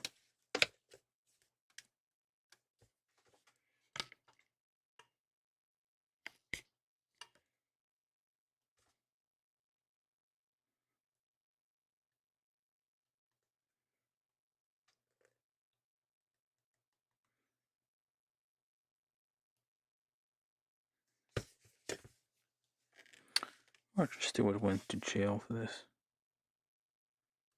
Well, not paint really, but she went to jail for her sins. Or is that how the story goes? I don't remember. So yeah, I don't usually paint, but this is a small kit, and I don't think I don't know what I'm doing really. Anyway, this is it really. We'll see how it looks on the flip side. There's a bit of weirdness here. Well, I'll just pick best out of 2, I guess. Best out of 3, I mean.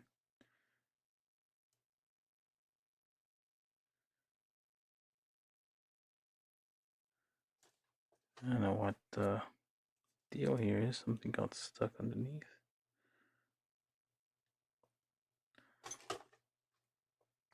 Alright, one of them was a bit red, so 2 out of... This one's a bit odd, but I'll allow it. So, I mean, once you place it, if I can find the thing here, so it should... Yeah, it should do like a little effect that we're looking for here with the dark.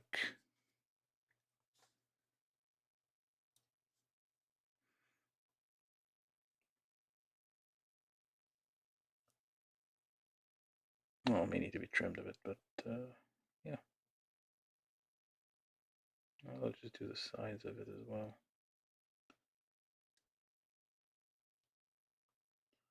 All of those should probably have.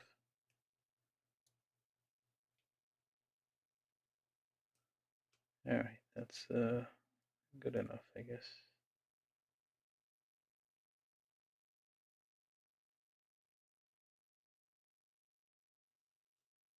We'll see how it behaves.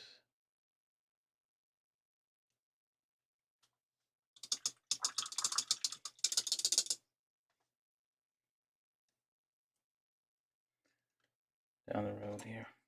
So probably should. There's a bit of extra here. So I should remove this bit here, so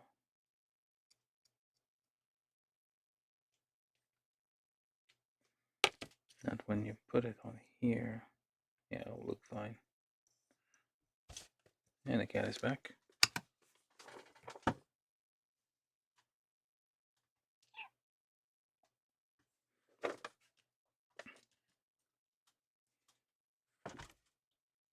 And the cat is gone.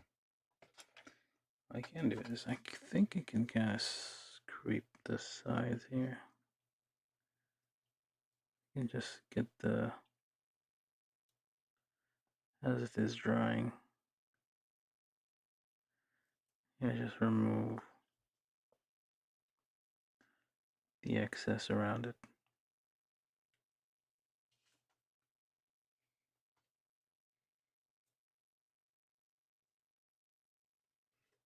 Well, I guess this is good enough for purposes.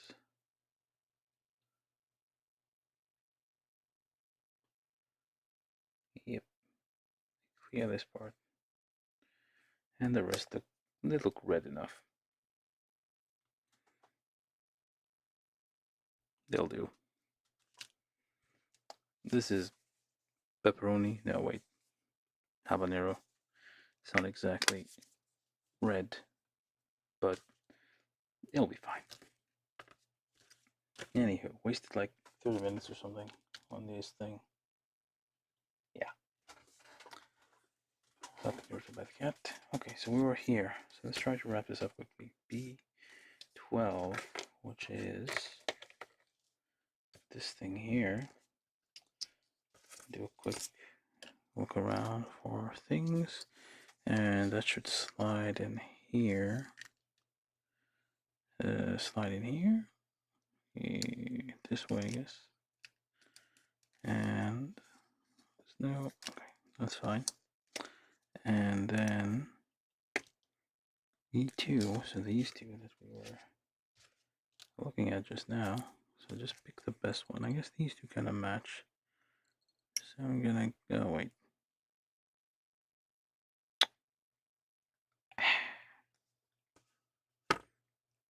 Damn it. Well, I got the wrong thing entirely. Wait, hold on. No, I did get the right one.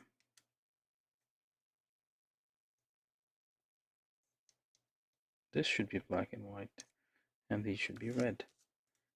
Well, that was annoying. So I'm just gonna try and scrape these off before they dry on completely, which is probably too late. Yep, mistakes were made.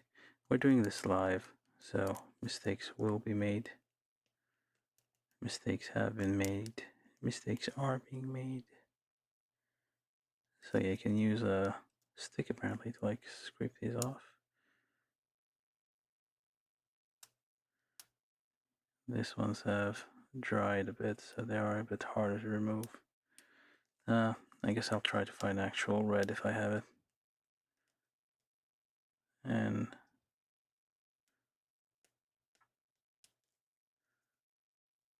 Right, so these are supposed to be white, and the other ones are supposed to be red. So we found out something about what we're supposed to be doing here. Although,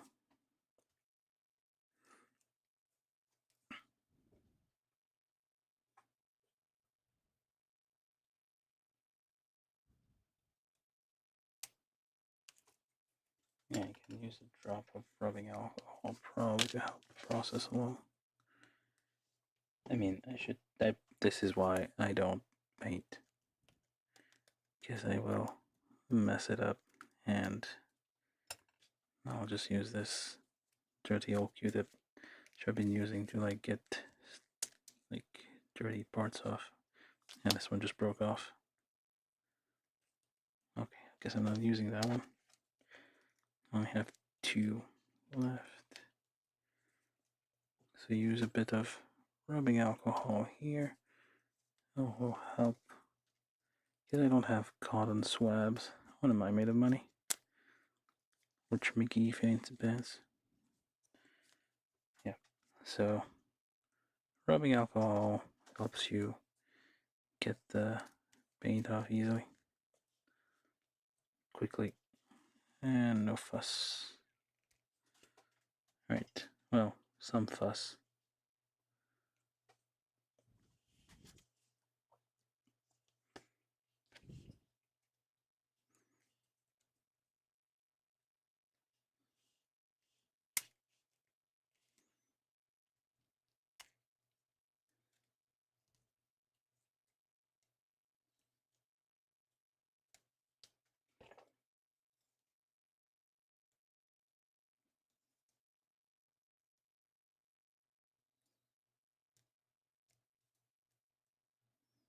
Alright, so these are supposed to be white, and the other one's red. So let's try to find, hopefully this time, proper colors for it.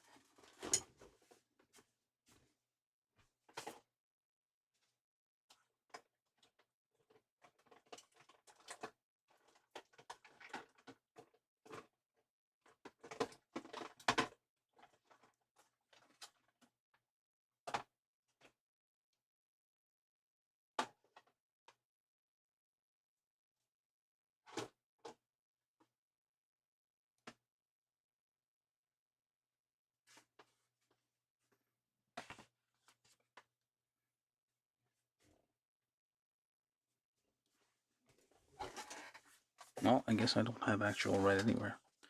I have Martha Stewart's. I guess that might. Is that my work? Let's see. If you look at the pink guide over here, yeah, it's actually close to this 60% red, I guess. It's close, and this is also close. So, I guess I could get like a fully completed model here. Or what I could do is, instead of painting these things, which seem like a bad idea, anyway, so, oh, this one I think I never used. Alright, so what I'm gonna do instead is find these parts. This is supposed to be a hold up here. There's some details in the back here. I don't want to lose those.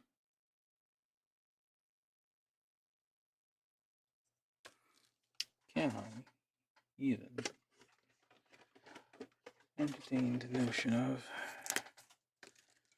well, these do nothing. These are supposed to be acrylic paint, but they do nothing. Useless. Yeah, there's some details in the back. Maybe this was all a big mistake. That's why.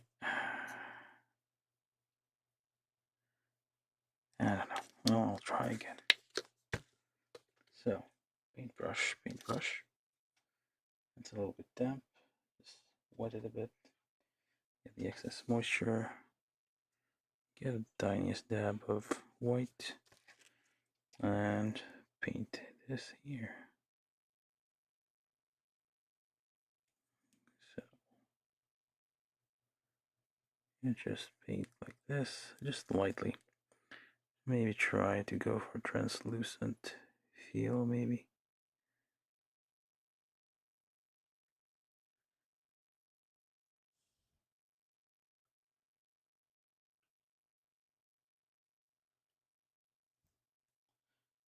A drop of water in there.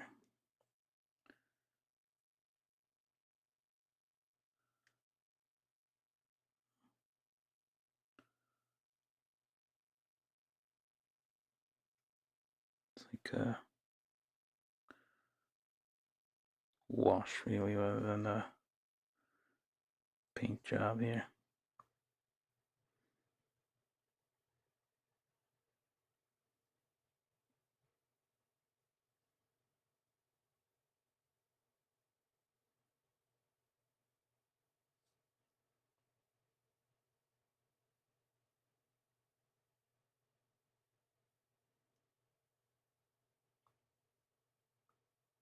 This is gonna take pointlessly long. I shouldn't have done this. Shouldn't have started down this road. I am regretting this already. Are you regretting this as well? Whoever's watching, probably nobody. Yeah, nobody's watching.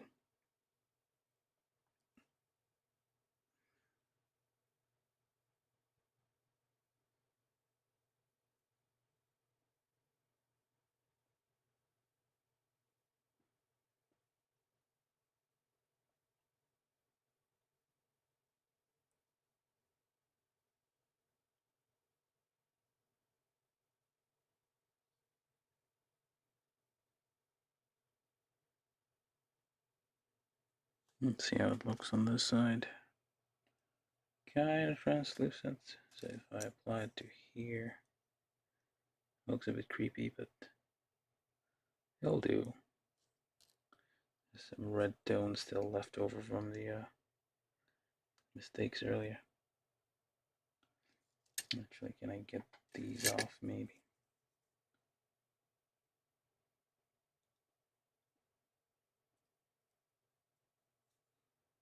Oh no, that's permanent now. It's gonna be slightly red, so it's gonna be a angry Maruttoys. A very angry looking thing here. So let's just get this a little bit. That'll do it.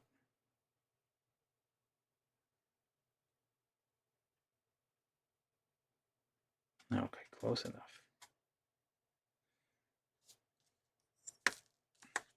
If I put this on here, it will look slightly different and give the illusion of I tried. I don't know why I'm putting so much effort in this. I guess I accidentally started painting it and now I have to finish it, otherwise it's just gonna look like shit. But yeah, we're doing it live, so poor decisions will be made sometimes. If you want me to stop, just say something in the chat, seriously. I need someone to tell me to stop doing this. That's why I don't paint.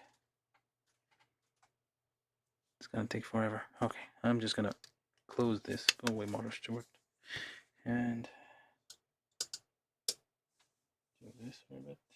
And I guess do this. This is what? Geranium, which is kind of matches the color that we're looking for. So I probably need to shake this a bit. It's very thick paint. Spreads evenly though. Decent quality. So we'll just take a dot. Just a tiny dot. And paint the back of these red. Or I guess whatever color this is.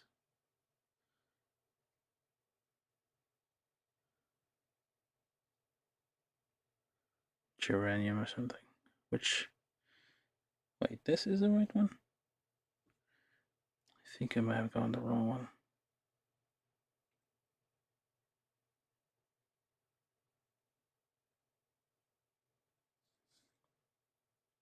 Do the same thing over here. Well, sort of. Supposed to be reddish. Looks a bit more orange.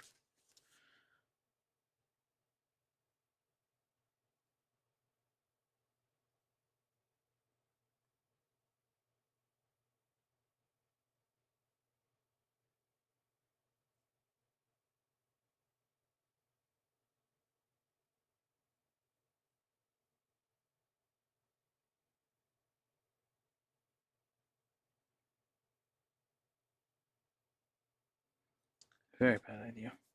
Whatever it is I'm doing right now. So, if we were to put this on here, looks awful. I got a bit on here. Let's try this.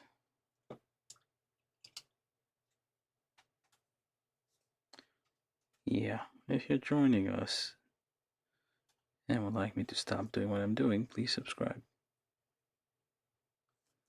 I will stop painting and actually finish building this thing. We should probably just take another 15 minutes to finish building, but since I'm now stuck painting this,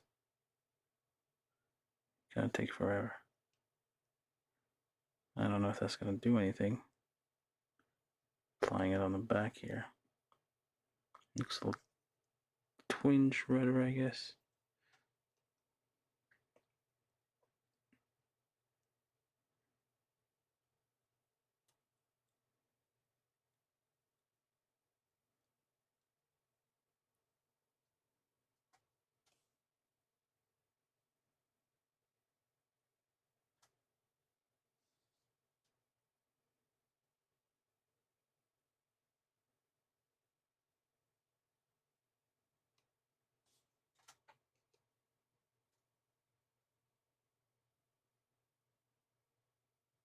Okay, I'm just gonna leave this here and pretend it doesn't exist for a while. And put all the paint away because that's not what I'm good at. Probably gonna mess up a lot of things. So I'm gonna just pretend this whole thing didn't happen. I didn't waste an hour and doing nothing important. Okay, so ignoring all this and all these weird things here. So probably wasted an hour just trying to paint something. It doesn't come with stickers, which it could have used. I mean, they could have. If this was Bandai, they would have included 2 sets of separate colors, essentially, instead of doing this. I mean, or maybe even they give you like a white backing for the sticker in this part. So we don't need to do this right now anyway, so we're just gonna be, this part is this anyway, B4. Let's send this part here. This is gonna interfere with the fit. And here, I guess, seesaw motion. It's on a curve.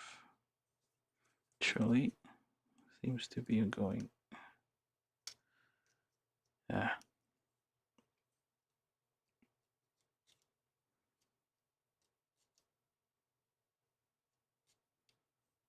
Just a tiny bit of a interference here. Right. So if I were supposed to go here, hold up. This is part 2. So first you put this on here. These kind of join these 2 parts together, I guess. And well, actually, I need a number 1.5 here. Yeah, seems like the pegs are the ones that are going to be a problem, not the holes. Okay, so you join here. Do you need to patchy? No patchy for you. And that slides in here. And then we take B15. Let's put these legs over there. B15, which is this part, B5, which is, looks like nothing. Where are you? Oh, there it is. B5 and B9 and B17, which is this one, and then the ones that we're not going to use for now. We're just going to ignore it, pretend they don't exist. I mean, that's kind of part of the charm of this thing, like the headlights like look like eyes, but if you can't get them right, what's the point? I'm slightly biased against Kotobukiya. It will show. Because I mean, the kits are, they're not, I don't think they're priced fairly. They are kind of expensive and kind of disappointing, especially if you compare them to Bandai. If Bandai didn't exist, I probably wouldn't have gotten in this hobby. Everything would be too expensive. I'd be like, yeah, this is just for plastic that kind of looks, it's like mildly interesting. I don't think I would spend money on this. Yeah, the only unfortunate thing is like Kotobukiya has, they have the license to a bunch of things, like including I think frame arms. Well, not frame arm girls, like that game from FromSoft with the robots, the giant mechas. I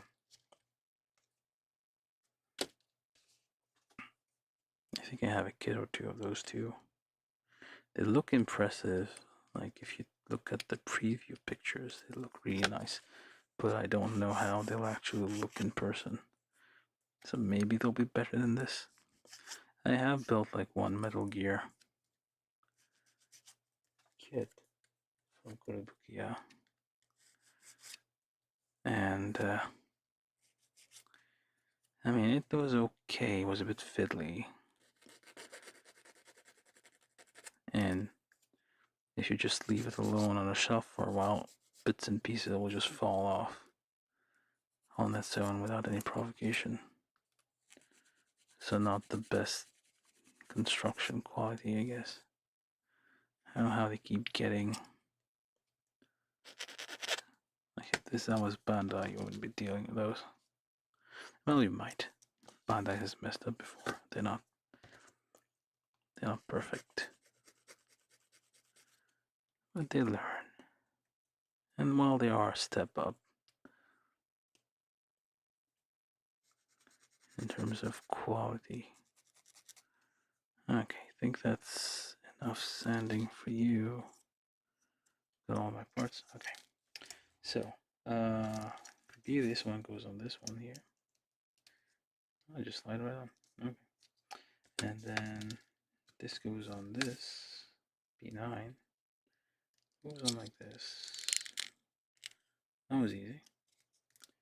And then snaps onto this thing. Wait, first we do this one, which is the back part of our vehicle here, which kind of joins these two things together.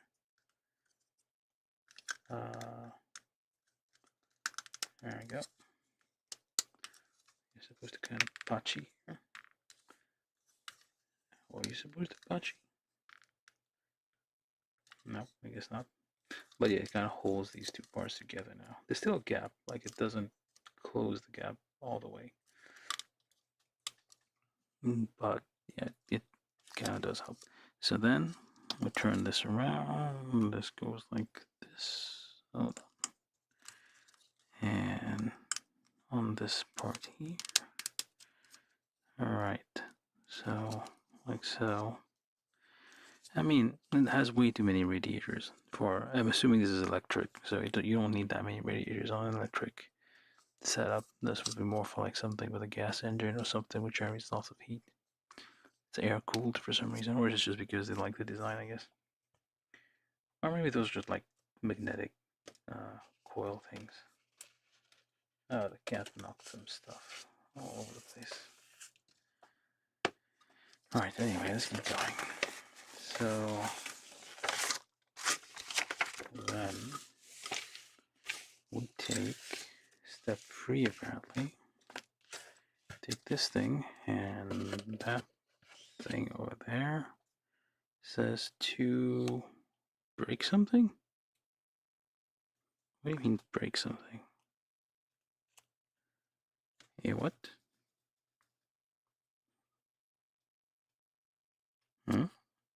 Be careful with my brake, I guess? Or what? I'm not sure what they're trying to say here.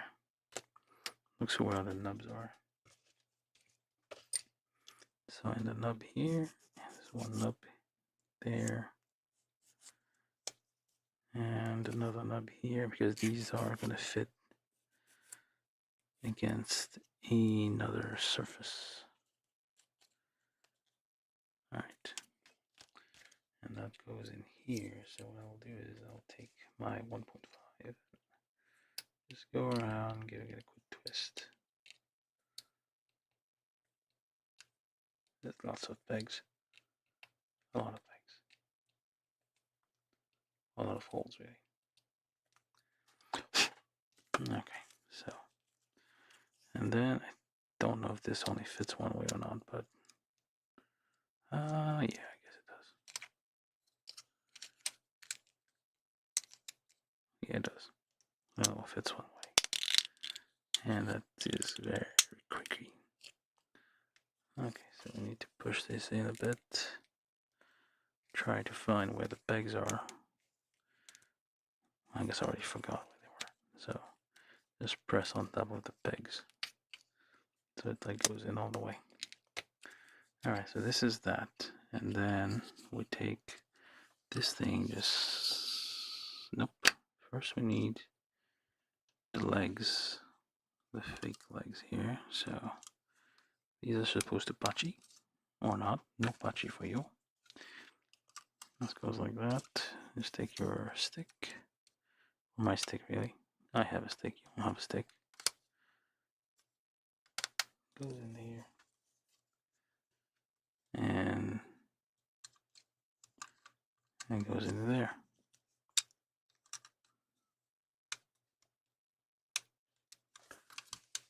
Go on then.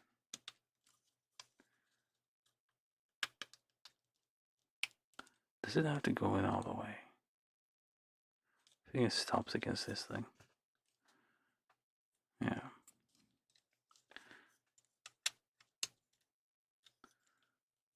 And last one. There we go. Alright. It's a bit, yeah, because it's ABS on ABS, it's kind of janky. Well, it's jerky, the motion of this thing. Okay, so it doesn't actually tell me which. I guess this way. So and then the one part was this thing goes that way. Got a little bit here, so you press this in all the way. It goes patchy. That was a loud patchy. So this is like the inner frame. It looks mildly interesting. I'll give it that. It is ABS part, so it kind of fits snugly. But yeah, I mean, it is kind of a simplistic kit. The only thing that there's a few things like the wheels do not move. They could have just, it wouldn't have been too much, I think. I mean, it's a simple enough kit. Yeah, it looks okay. You might, it's a kind of quality you might find, like say you could probably find something 3D printed, probably not to this resolution, but it is like the general like articulation and stuff. It's all right, I guess. Oh, I guess yeah. So I was worried about the that hollow part, but it is hidden, I guess, by this part. Okay, so 1 point for you, Kotobukiya. Yeah, but still the wheels are not, they don't roll, so that's one less. I mean, this for the, I'm pretty sure I overpaid for this thing. It's probably way more expensive than it should have been. So, alright, so then we get this part here. And we trim this nubs now. Probably gouge this out too much. And, oops. Okay, I probably should use a file and the nippers for this. So file and nippers for more accurate cuts here. So there. And, oh, that's the only one. What's number 2 here?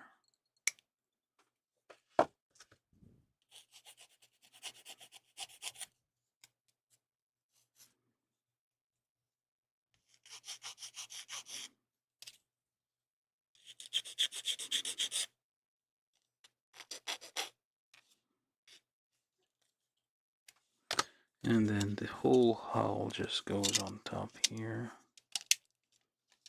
Just like that. I mean, it doesn't look bad. I'll give it that. It has a nice visual to it. Anyway, so this one here, just check the fit. There's some knobs here you probably need to get rid of. Just rub it gently.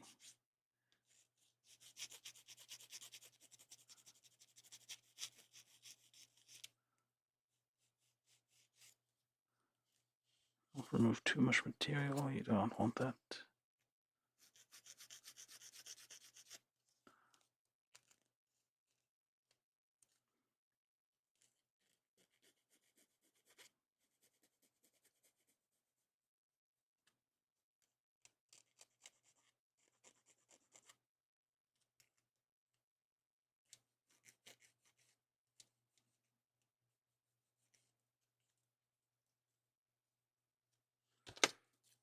And then just slap it on here.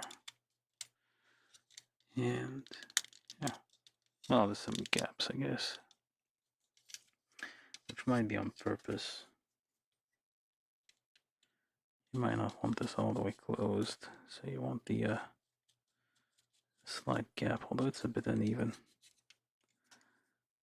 Yeah. Let's try to get the, there we go, the dust off. Yeah, the gap, the slight gap might be on purpose, just to give it, or maybe it's not on purpose. Nope, on the picture. I guess it does show on the picture. Alright, so the gap is on purpose. So let's keep going. So,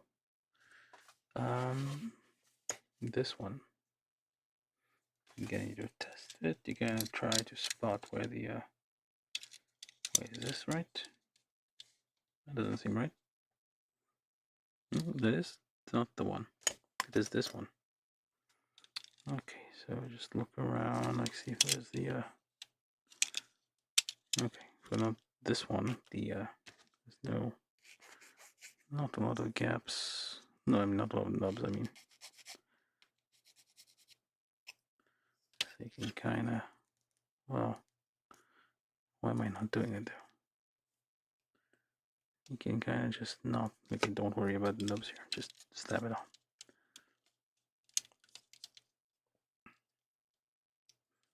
Fine where it slides on, there you go.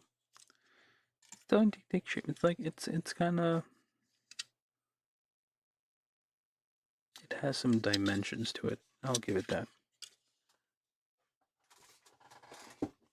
It's not a tiny looking, it's not minuscule.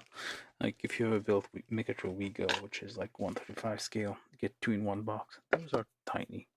This is not small. It's like it's fairly large. I was thinking it would be like a tiny thing, but it's not. Okay. But alright, so NA4 A4s on the sides, A16 on the bottom here. I'm not sure what this is for. Just make sure you I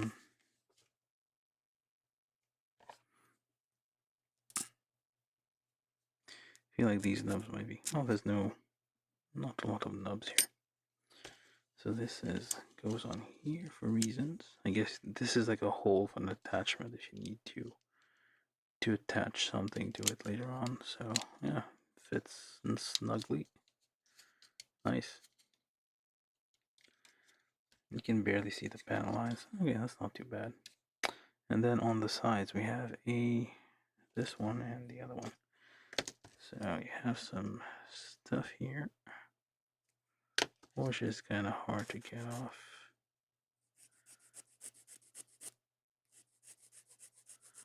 Just rub it gently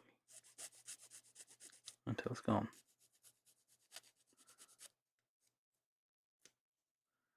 And look for more nubs. These might interfere with the fit here. I think these need to leave a kind of a little gap between the panels, so it has to look somewhat clean. Alright, so then, or not. And I'll fix that later. So now let's just try and get through this.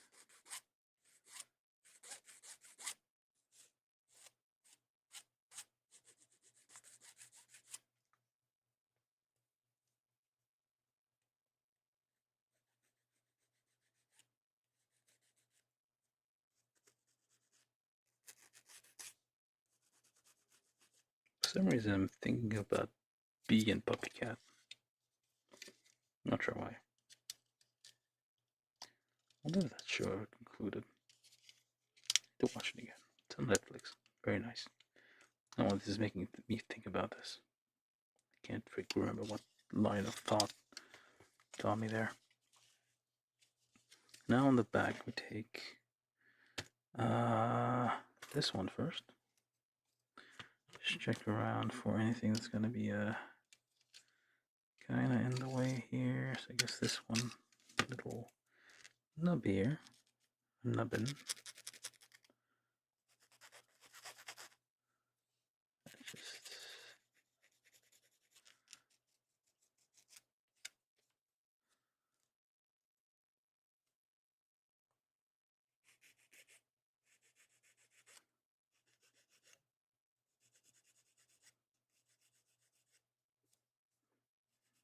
Just gently rub it so that you don't damage it too much.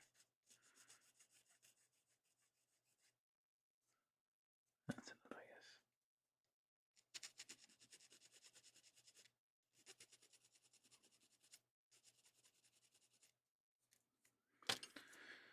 Right, so this goes on first, and yeah, it kind of fits. The gap is kind of uneven though. But yeah, it has that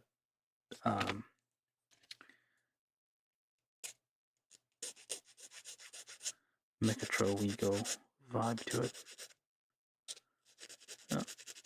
MechatroWeGo is a bit more, I mean the parts are a bit fiddlier, I guess. But it has that aesthetic of like those old cars. Like vintage cars and vintage things that were all round. I mean, when I say vintage, I mean like the 70s, not the 60s and 70s had like that more gentle look to the things. And the 80s happened. And the world was angry for a while. And then very sad. And then it's been angry ever since. 90s were about sadness, were they not? It's a bit of a nub here.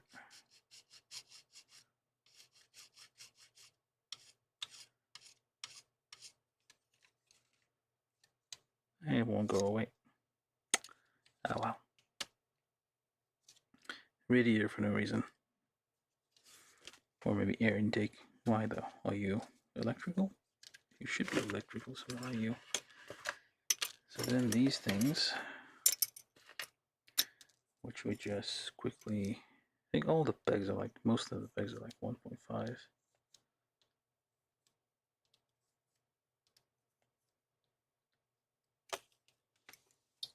So just do a quick pass here because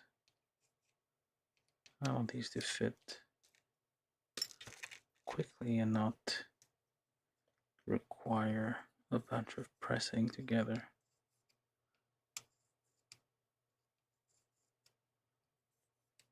I think I got all of them. 1, 2, 3. Need a fourth. Oh, there it is.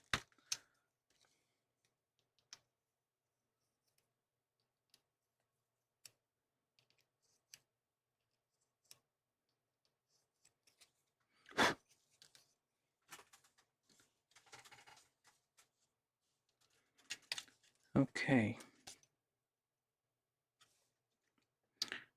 So, oh, you join them together first, and then you put them on. Okay, then. So, check for fit. Like if there's anything that's gonna be in the way, you gotta slice it off.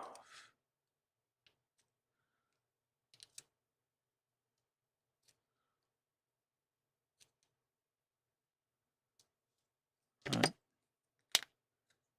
It goes right in. Well, almost. Same deal on this side. Yeah, it bore the holes, but it's still kind of, the fit is a bit weird. So just do a trim.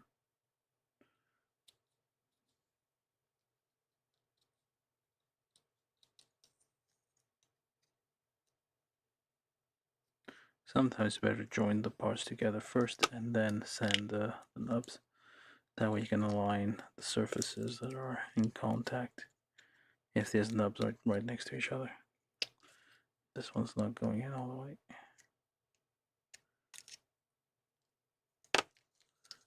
Yeah, some of these need plastic cement to like finish those. Oh, you have to separate them and check if there's any kind of debris or something in between. Which happens. Especially if you do it on purpose. Alright. Sure you get all the stuff out of the way. And then you join these together. Clear those nubs if need to be cleared.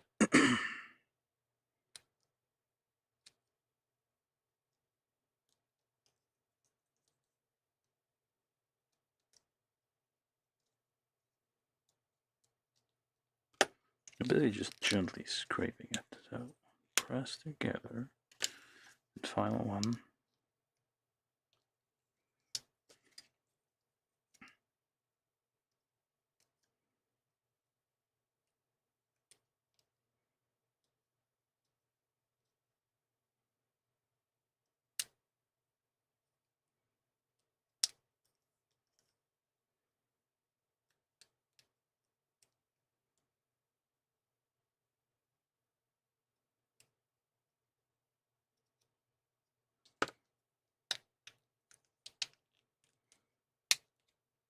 Alright.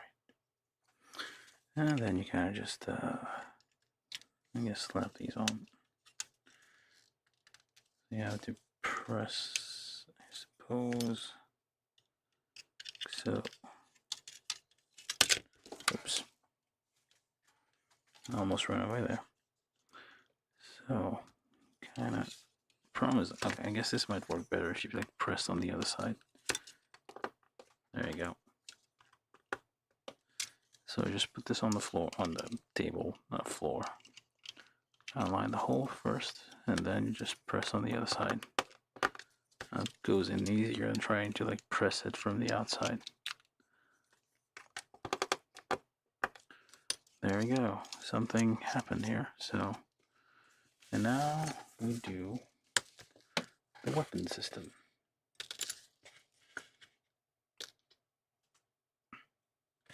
What is this for? I don't know yet. We'll find out. So, this is all these small parts, I think. Or not. Yet. What are these for? I removed them, but I don't think I used them anywhere. Those little peg things. Well, we'll see. So, you take C1, which is these sets of things here. Alright, so you stay here. So we're doing the gun thing, or not the gun thing though. What is this even? Crane? Looks like a gun though. This kind of a big nub here.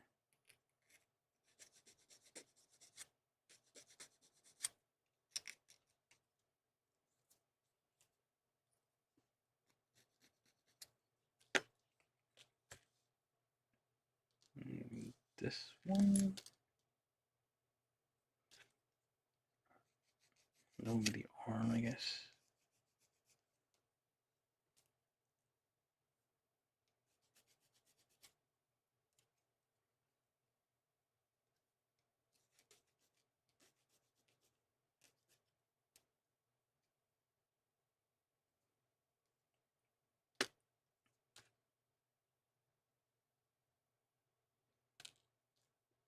Yeah. Seems kind of quiet though.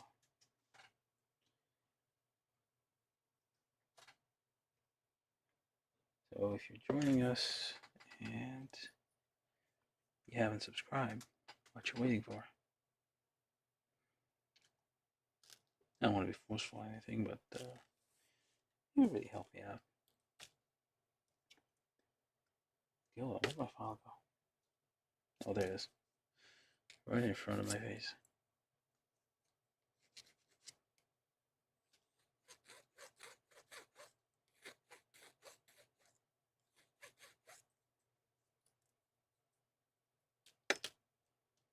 Okay, so then this one and then this one go together. These are all, I guess these are part of the, yeah, these are a clamp kind of thing. So there are some interfering nubs here, so you just get rid of those as a quick sand. Same here. Oh no, that's just on the outside surface. So join this together. Okay. And then there's a hole here. So if I hold it like this one goes like that. It is symmetrical? Yeah, I think it is. And this, oh, there's no, it doesn't have a, I mean, could have like some of the hole here to kind of hold it together. So this becomes this part, A1. We take this thing here and sand this a bit, sand this a bit.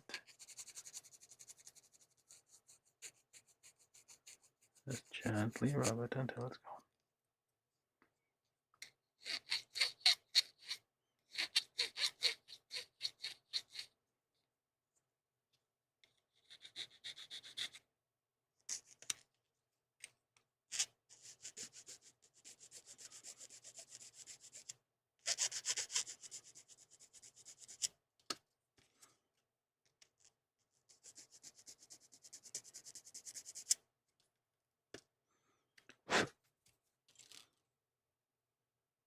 A1, I don't know what this means.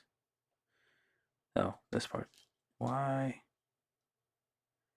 It says something, but I don't know why, what it means. It is in Japanese. I'm not Japanese.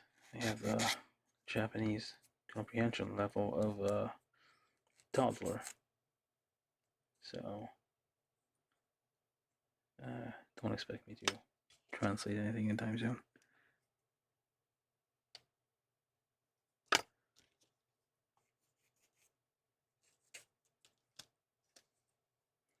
So you do not need this part.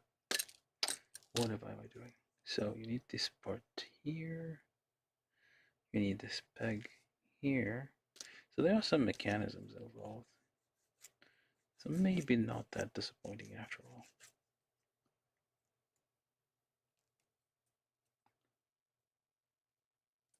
I don't think it's worth whatever I paid for it though. I wouldn't normally pay this much. Like they do quite a few of these. They like come in different colors and different shapes, but it's unlikely I'll get many of them. Like, for example, there's MechatroWeGo, which is, I mean, the main reason you get those is because of the box art, really. That's the eye catch, as they call it. I mean, it's still fun. It has that 60s, 70s vibe, 1960s, 70s. I mean, I think we're closer. Wait, we're not that close to. Are we? I think we're closer to like 2070 than we are to. Well, 2020. We're closer to 2060 than we are to 1960. Centuries are weird. And people always had the problem with different centuries, so it's not a new problem.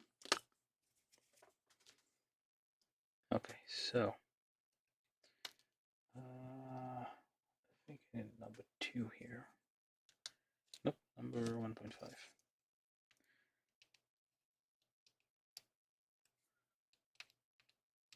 I think it's 1 millimeter, not 1.5. Yeah. Okay. Is this actually 1 millimeter? This is an actual 1 millimeter stuff. Oh, I guess it might be. Alright, so this goes in here. Oops. I mean, this goes in. Nope. Here. And there you go. You use your stick to press it in so you don't hurt your fingers. Or, well, actually, because you can't reach in here, obviously. You just press it all the way around. You slap this on here. And you put the bag on here. Which should go in here. And fit in. So you just use your stick again. Push it in all the way. And yeah, well, a little bit of mechanical thing here going on. So it is going to be locking in here. Probably shouldn't move it that fast. Okay, this is a bit of a nub.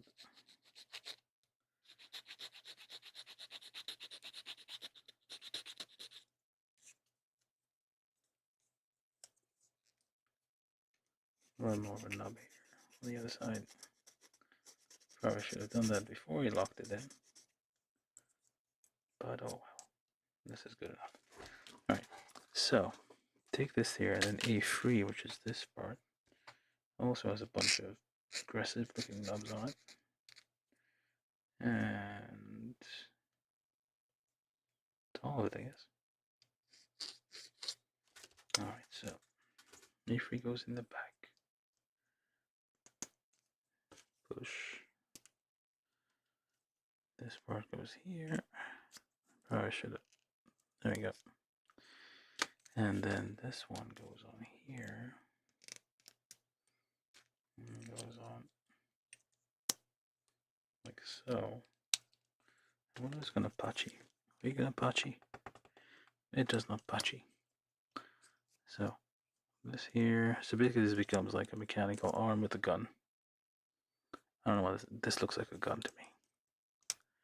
It is ABS on ABS, so it's a bit jerky and squeaky and stuff. So, and you can turn it like this, so it becomes it's a fancy looking.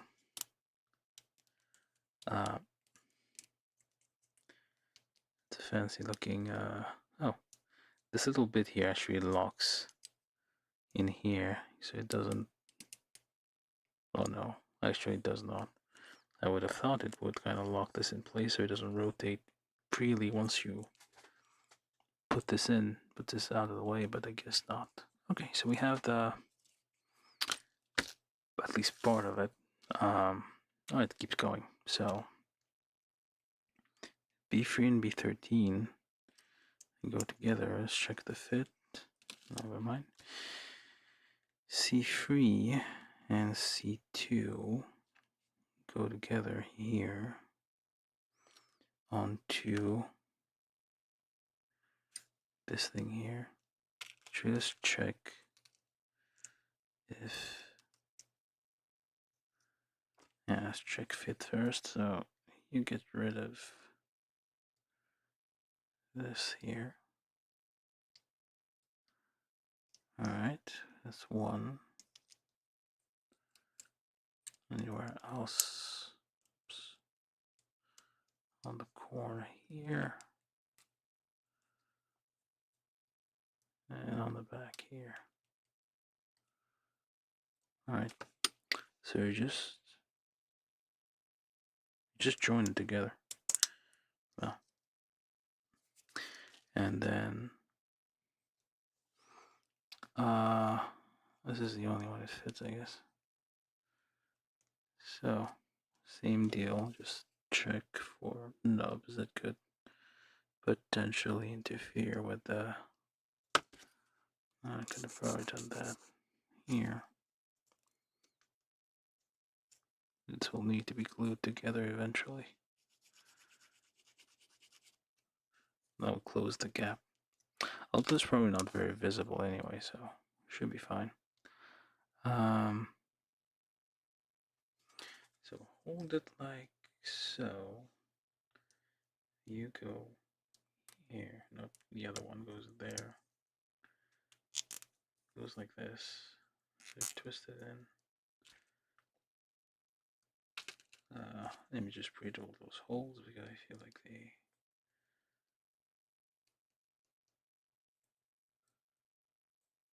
Alright. And then, can I get this in here? There we go. And then you slap these on the sides. Check for nubs. Well, those aren't going to interfere, but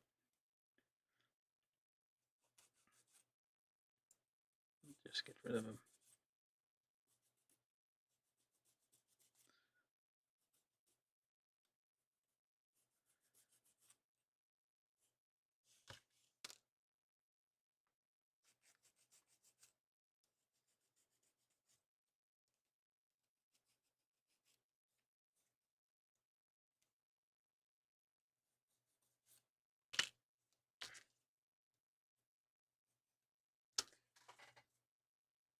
Yeah, way too long with this.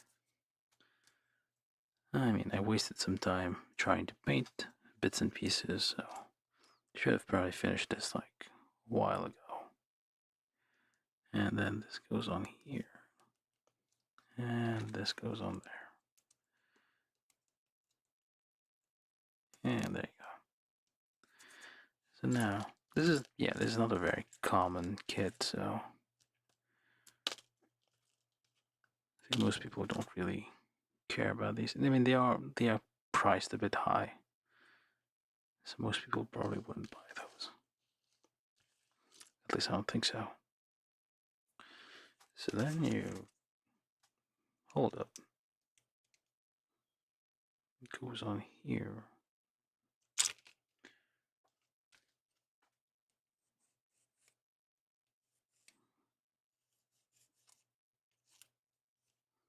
I need to double check. I had a few chances to do it, but I haven't checked already. Like, what is the price of these things? How much should I pay for this? I definitely bought this on sale. I wouldn't buy this. Probably wouldn't buy these regular price. It had to be on sale somewhere. I have a prejudice against Kotobukiya kits. Well, it is. I feel it is justified because hold up. What is this? There's a little thing here. Is this, hold up. Is this part of the nub? Or is this part of the thing? This is actually supposed to have that little. I guess it does. Maybe, maybe not. It says break something here.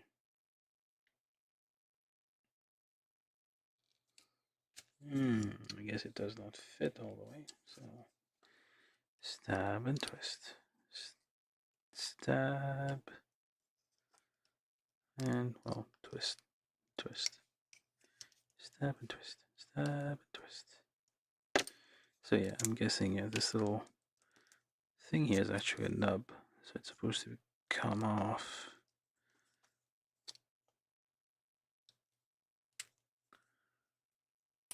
This is a nub. So we need our nippers here. It's weird, why would it be a nub right there? Alright, so this, I'm assuming this is how it's supposed to be. If it had to preserve that little nub thing, I don't know. Seems a little bit better.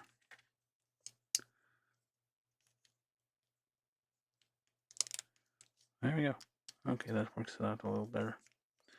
So this is the crane gun looking thing here, which is, it's more for aesthetic than a practical purpose, I guess.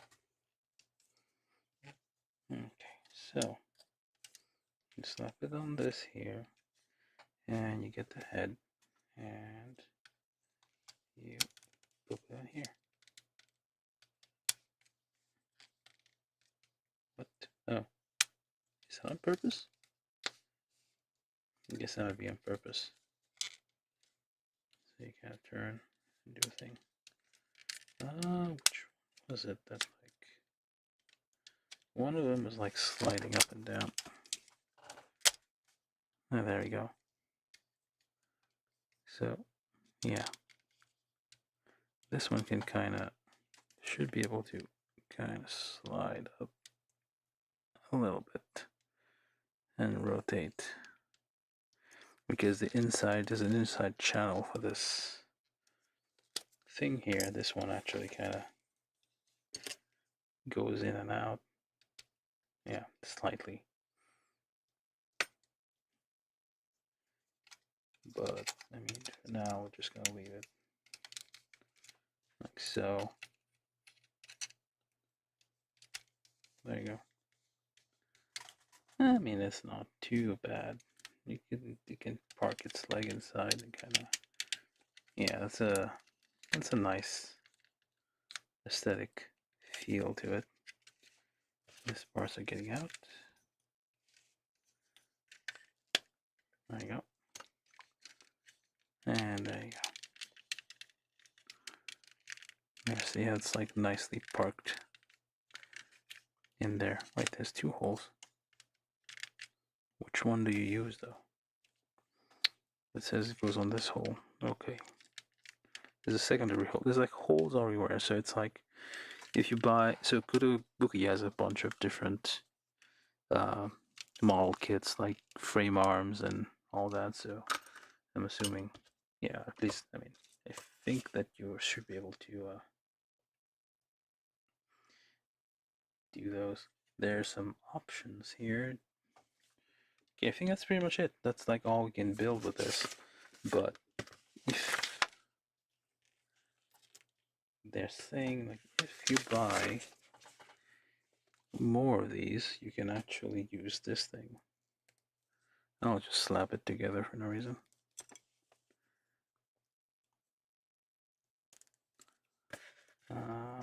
We'll just do this here.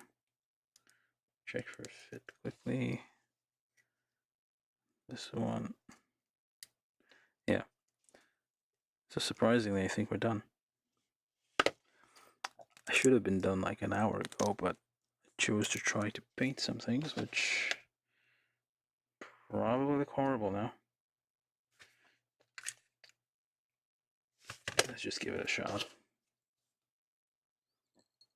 So these should be here, so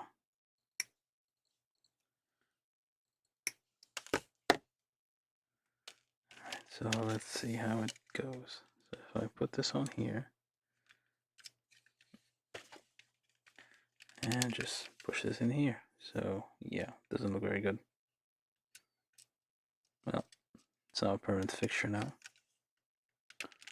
Ah, well. Kind of looks, well, it's not horrible, but it's not god awful, but yeah.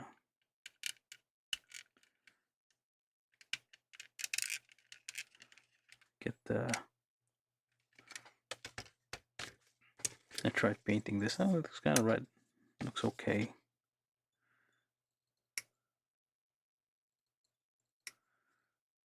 And alright, so these are the tail lights. I slap them on here without even.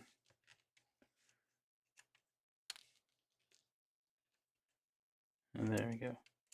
Yeah, I wasted like way too long trying to figure out how to paint this. I'm not currently set up for painting anything, so use your stick to push these in because you don't want to scratch the clear glass, and use this pointy stick to like, well, you're not gonna have the same problem as I, but I use this to like scrape off excess paint. So yeah, there you go. I mean, it could, if it were crazy to just, this is carrot, which is basically orange. Martha Stewart's paint. No, this is steel sealed, so I guess I can't do that. Ignore that then. Just forget about it. Anyway, this is it. So I think we're done. We've run out of instructions. Yeah, that's the last page of instructions. There's some additional things here. D blah blah blah 3D meter. I think these are connecting things. Say for example you wanted to, these are 3mm pegs, so if you wanted to put things here and there so like to connect with other things, I guess this would be those things to be used. I'll just put these in here because I don't know where else to put them, otherwise I will be lost. If you want to connect it to other kind of Kotobukiya kits that have the same connector, probably hexagear. Well, hexagear would be hexagonal, but I think it is still 3mm. You can put it on a stand, although why would you? It looks nice. I mean, it's hefty. It has some weight to it because it's mostly inside of it. It's like ABS, which is like a heavier plastic than polystyrene, or at least I think. So it has some weight. It's not exactly a paperweight, but it is not light. And to probably paint these orange. Maybe paint these red so it's like evil.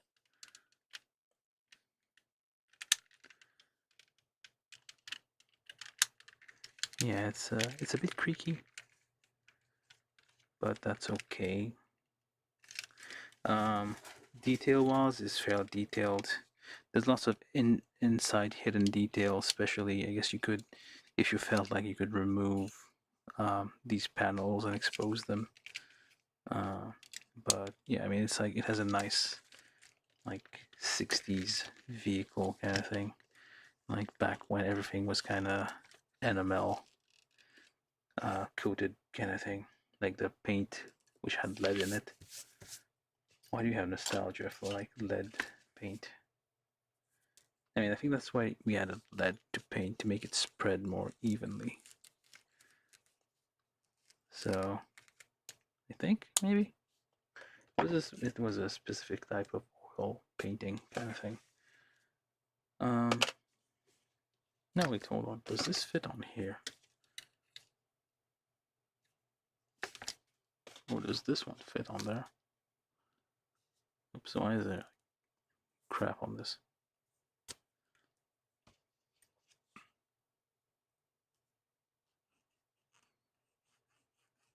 It doesn't say to put that there, but I wonder if it fits. It does not hold. Nope, doesn't hold. So these freemium, I guess it holds, like these can go in. Oh, I'm stuck now. These can go in here, so if you need to connect it to something else. These are just freemium pegs. You can like you can use it to connect to other things. I don't know where else to put them. But yeah, there you go. This was the Maruttoys. Because Maru, it's all round. Maru means round, so it's all roundish.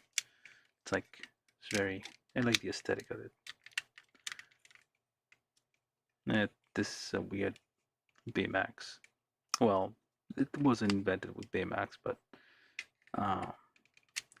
Big Hero 6 kind of thing. But it is a very specific style of like very simplistic thing.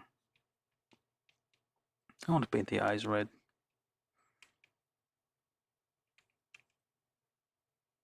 Yeah. Anyway,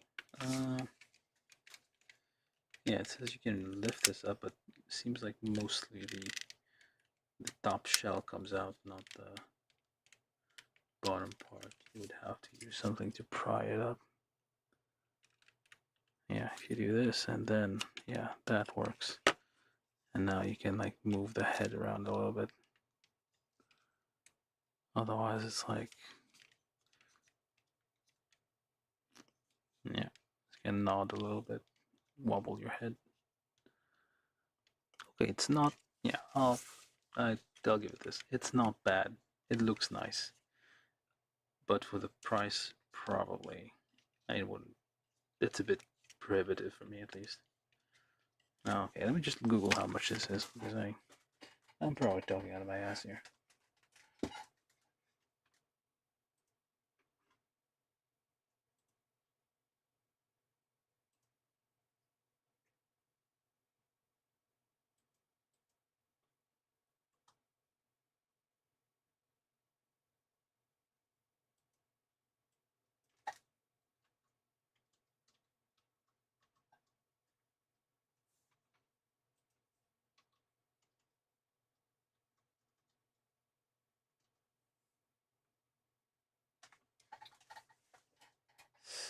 $18.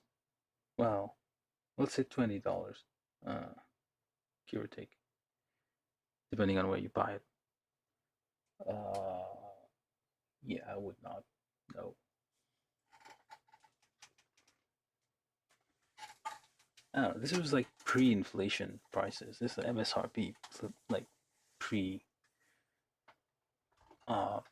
economy collapsing, like the slow collapse we're having right now. Yeah, I don't know. I don't. Yes, I definitely just bought this on sale. I don't think I bought this full price. I mean, it's not. It's heavy. It's not light. It looks okay. There's a few gaps though. This. I don't like this like line here, which is very obvious. This could have been like one single piece of plastic, and we wouldn't have this issue, unless this somehow is on purpose, which I don't think so. In the pictures, you kind of see it as like one shell and not two pieces. Yeah. It's 1/12 scale, so you have a person for scale comparison. I do have a person. This is our friend, Steve. This is Steve. Say hello, Steve. So, this is Steve, and hold on. Am I in frame? I'm not in frame. There you go. This is Steve, and we'll call you Robert. This is Robert. This is Steve. So, hello, Steve. Hello, Robert. How you doing? So, I mean, I wouldn't use this transportation, but apparently this JK here is doing just that. I guess you can move this one back and kind of just. This is like standard issue for the Empire now. I don't think it's a standard issue, so. But yeah. Doesn't work very well, does it? Anyway, go back to where you came from, Steve. This was just for size comparison.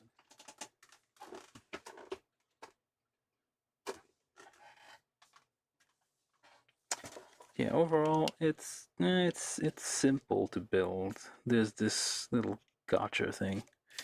They don't provide you with stickers or anything, so which would have been nice if you had like just, I guess, a circle of white stickers you could like stick on this back here. Same here, like just a red sticker you could like put in like the back behind the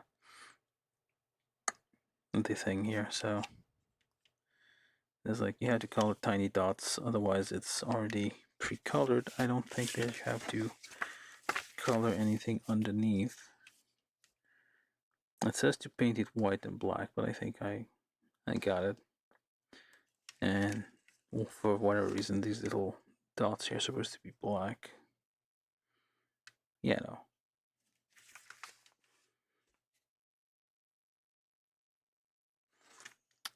The other thing that annoys me is that the wheels don't turn. They could have easily built this because these parts are like two parts joined together. You could have like a donut, just a donut to spin freely on a peg, and that would have been great. Like a great upgrade for this. It would have been I would price it about $15 ish. I might spend that much if it had the spinning wheels. And maybe if it was like, I don't know.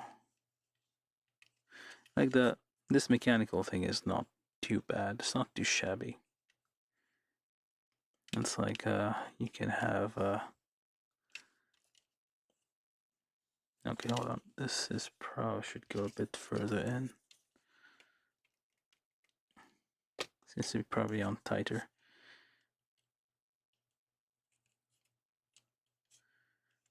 Yeah, it's like a nice design. It's like modern, whatever the technical, the artistic term for this is. I mean, there's probably a name for this style of design. It kind of like fits all together and kind of just collapses into place, and everything kind of just lines up.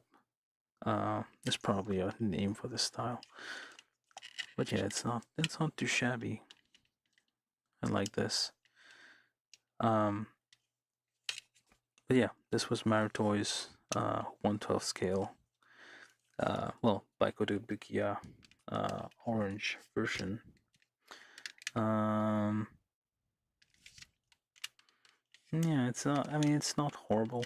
Could have been better. I think it's priced a bit more too expensive. It has some nice internal details, which is not bad, but still, I don't think the price. Like, if this was by the ice, probably like $10. Probably made of a wholly, completely polystyrene, but still, it would be a bit lighter. This one's a bit heavy. It has some weight to it. I mentioned. Yeah. Panels are a bit. I'm just like moving it around a bit, and some of the panels are like separating a little bit. The outer panels aren't like held together like by strong pegs and stuff. Ow. Well, there's a little panel here which somehow fits very nicely and like is not very visible, but there's lots of expansion.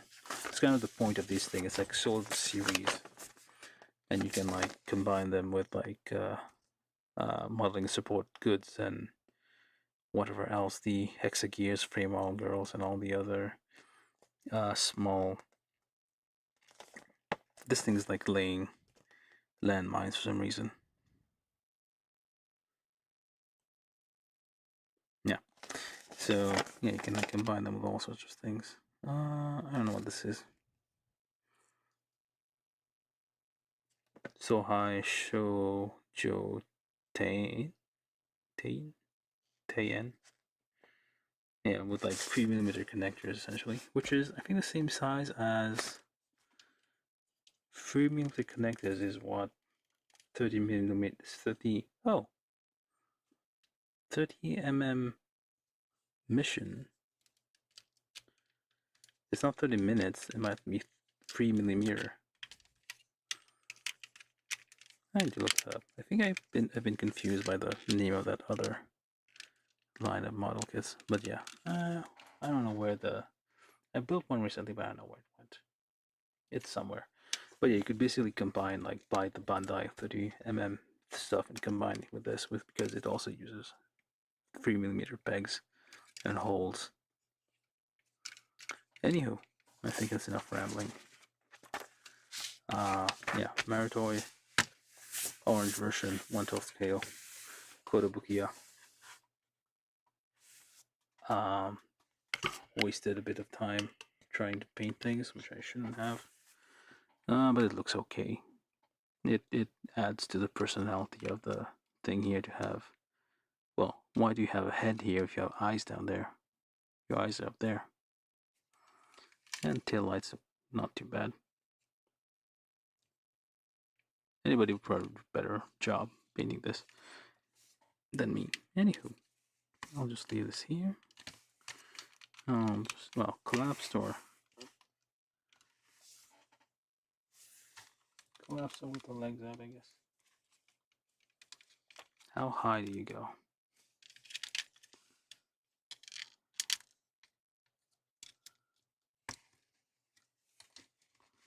Let's do it freaking out.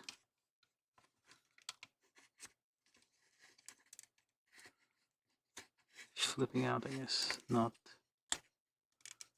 Yeah, it's ABS all. The skeletal frame, well, the inside is ABS, so it is going to be a creaky and kind of janky kit to pose, because it will, the ABS tends to jerk when you try to turn it. It's like difficult to get the smooth motion. It's all jerky motion. You can't get a very smooth turn.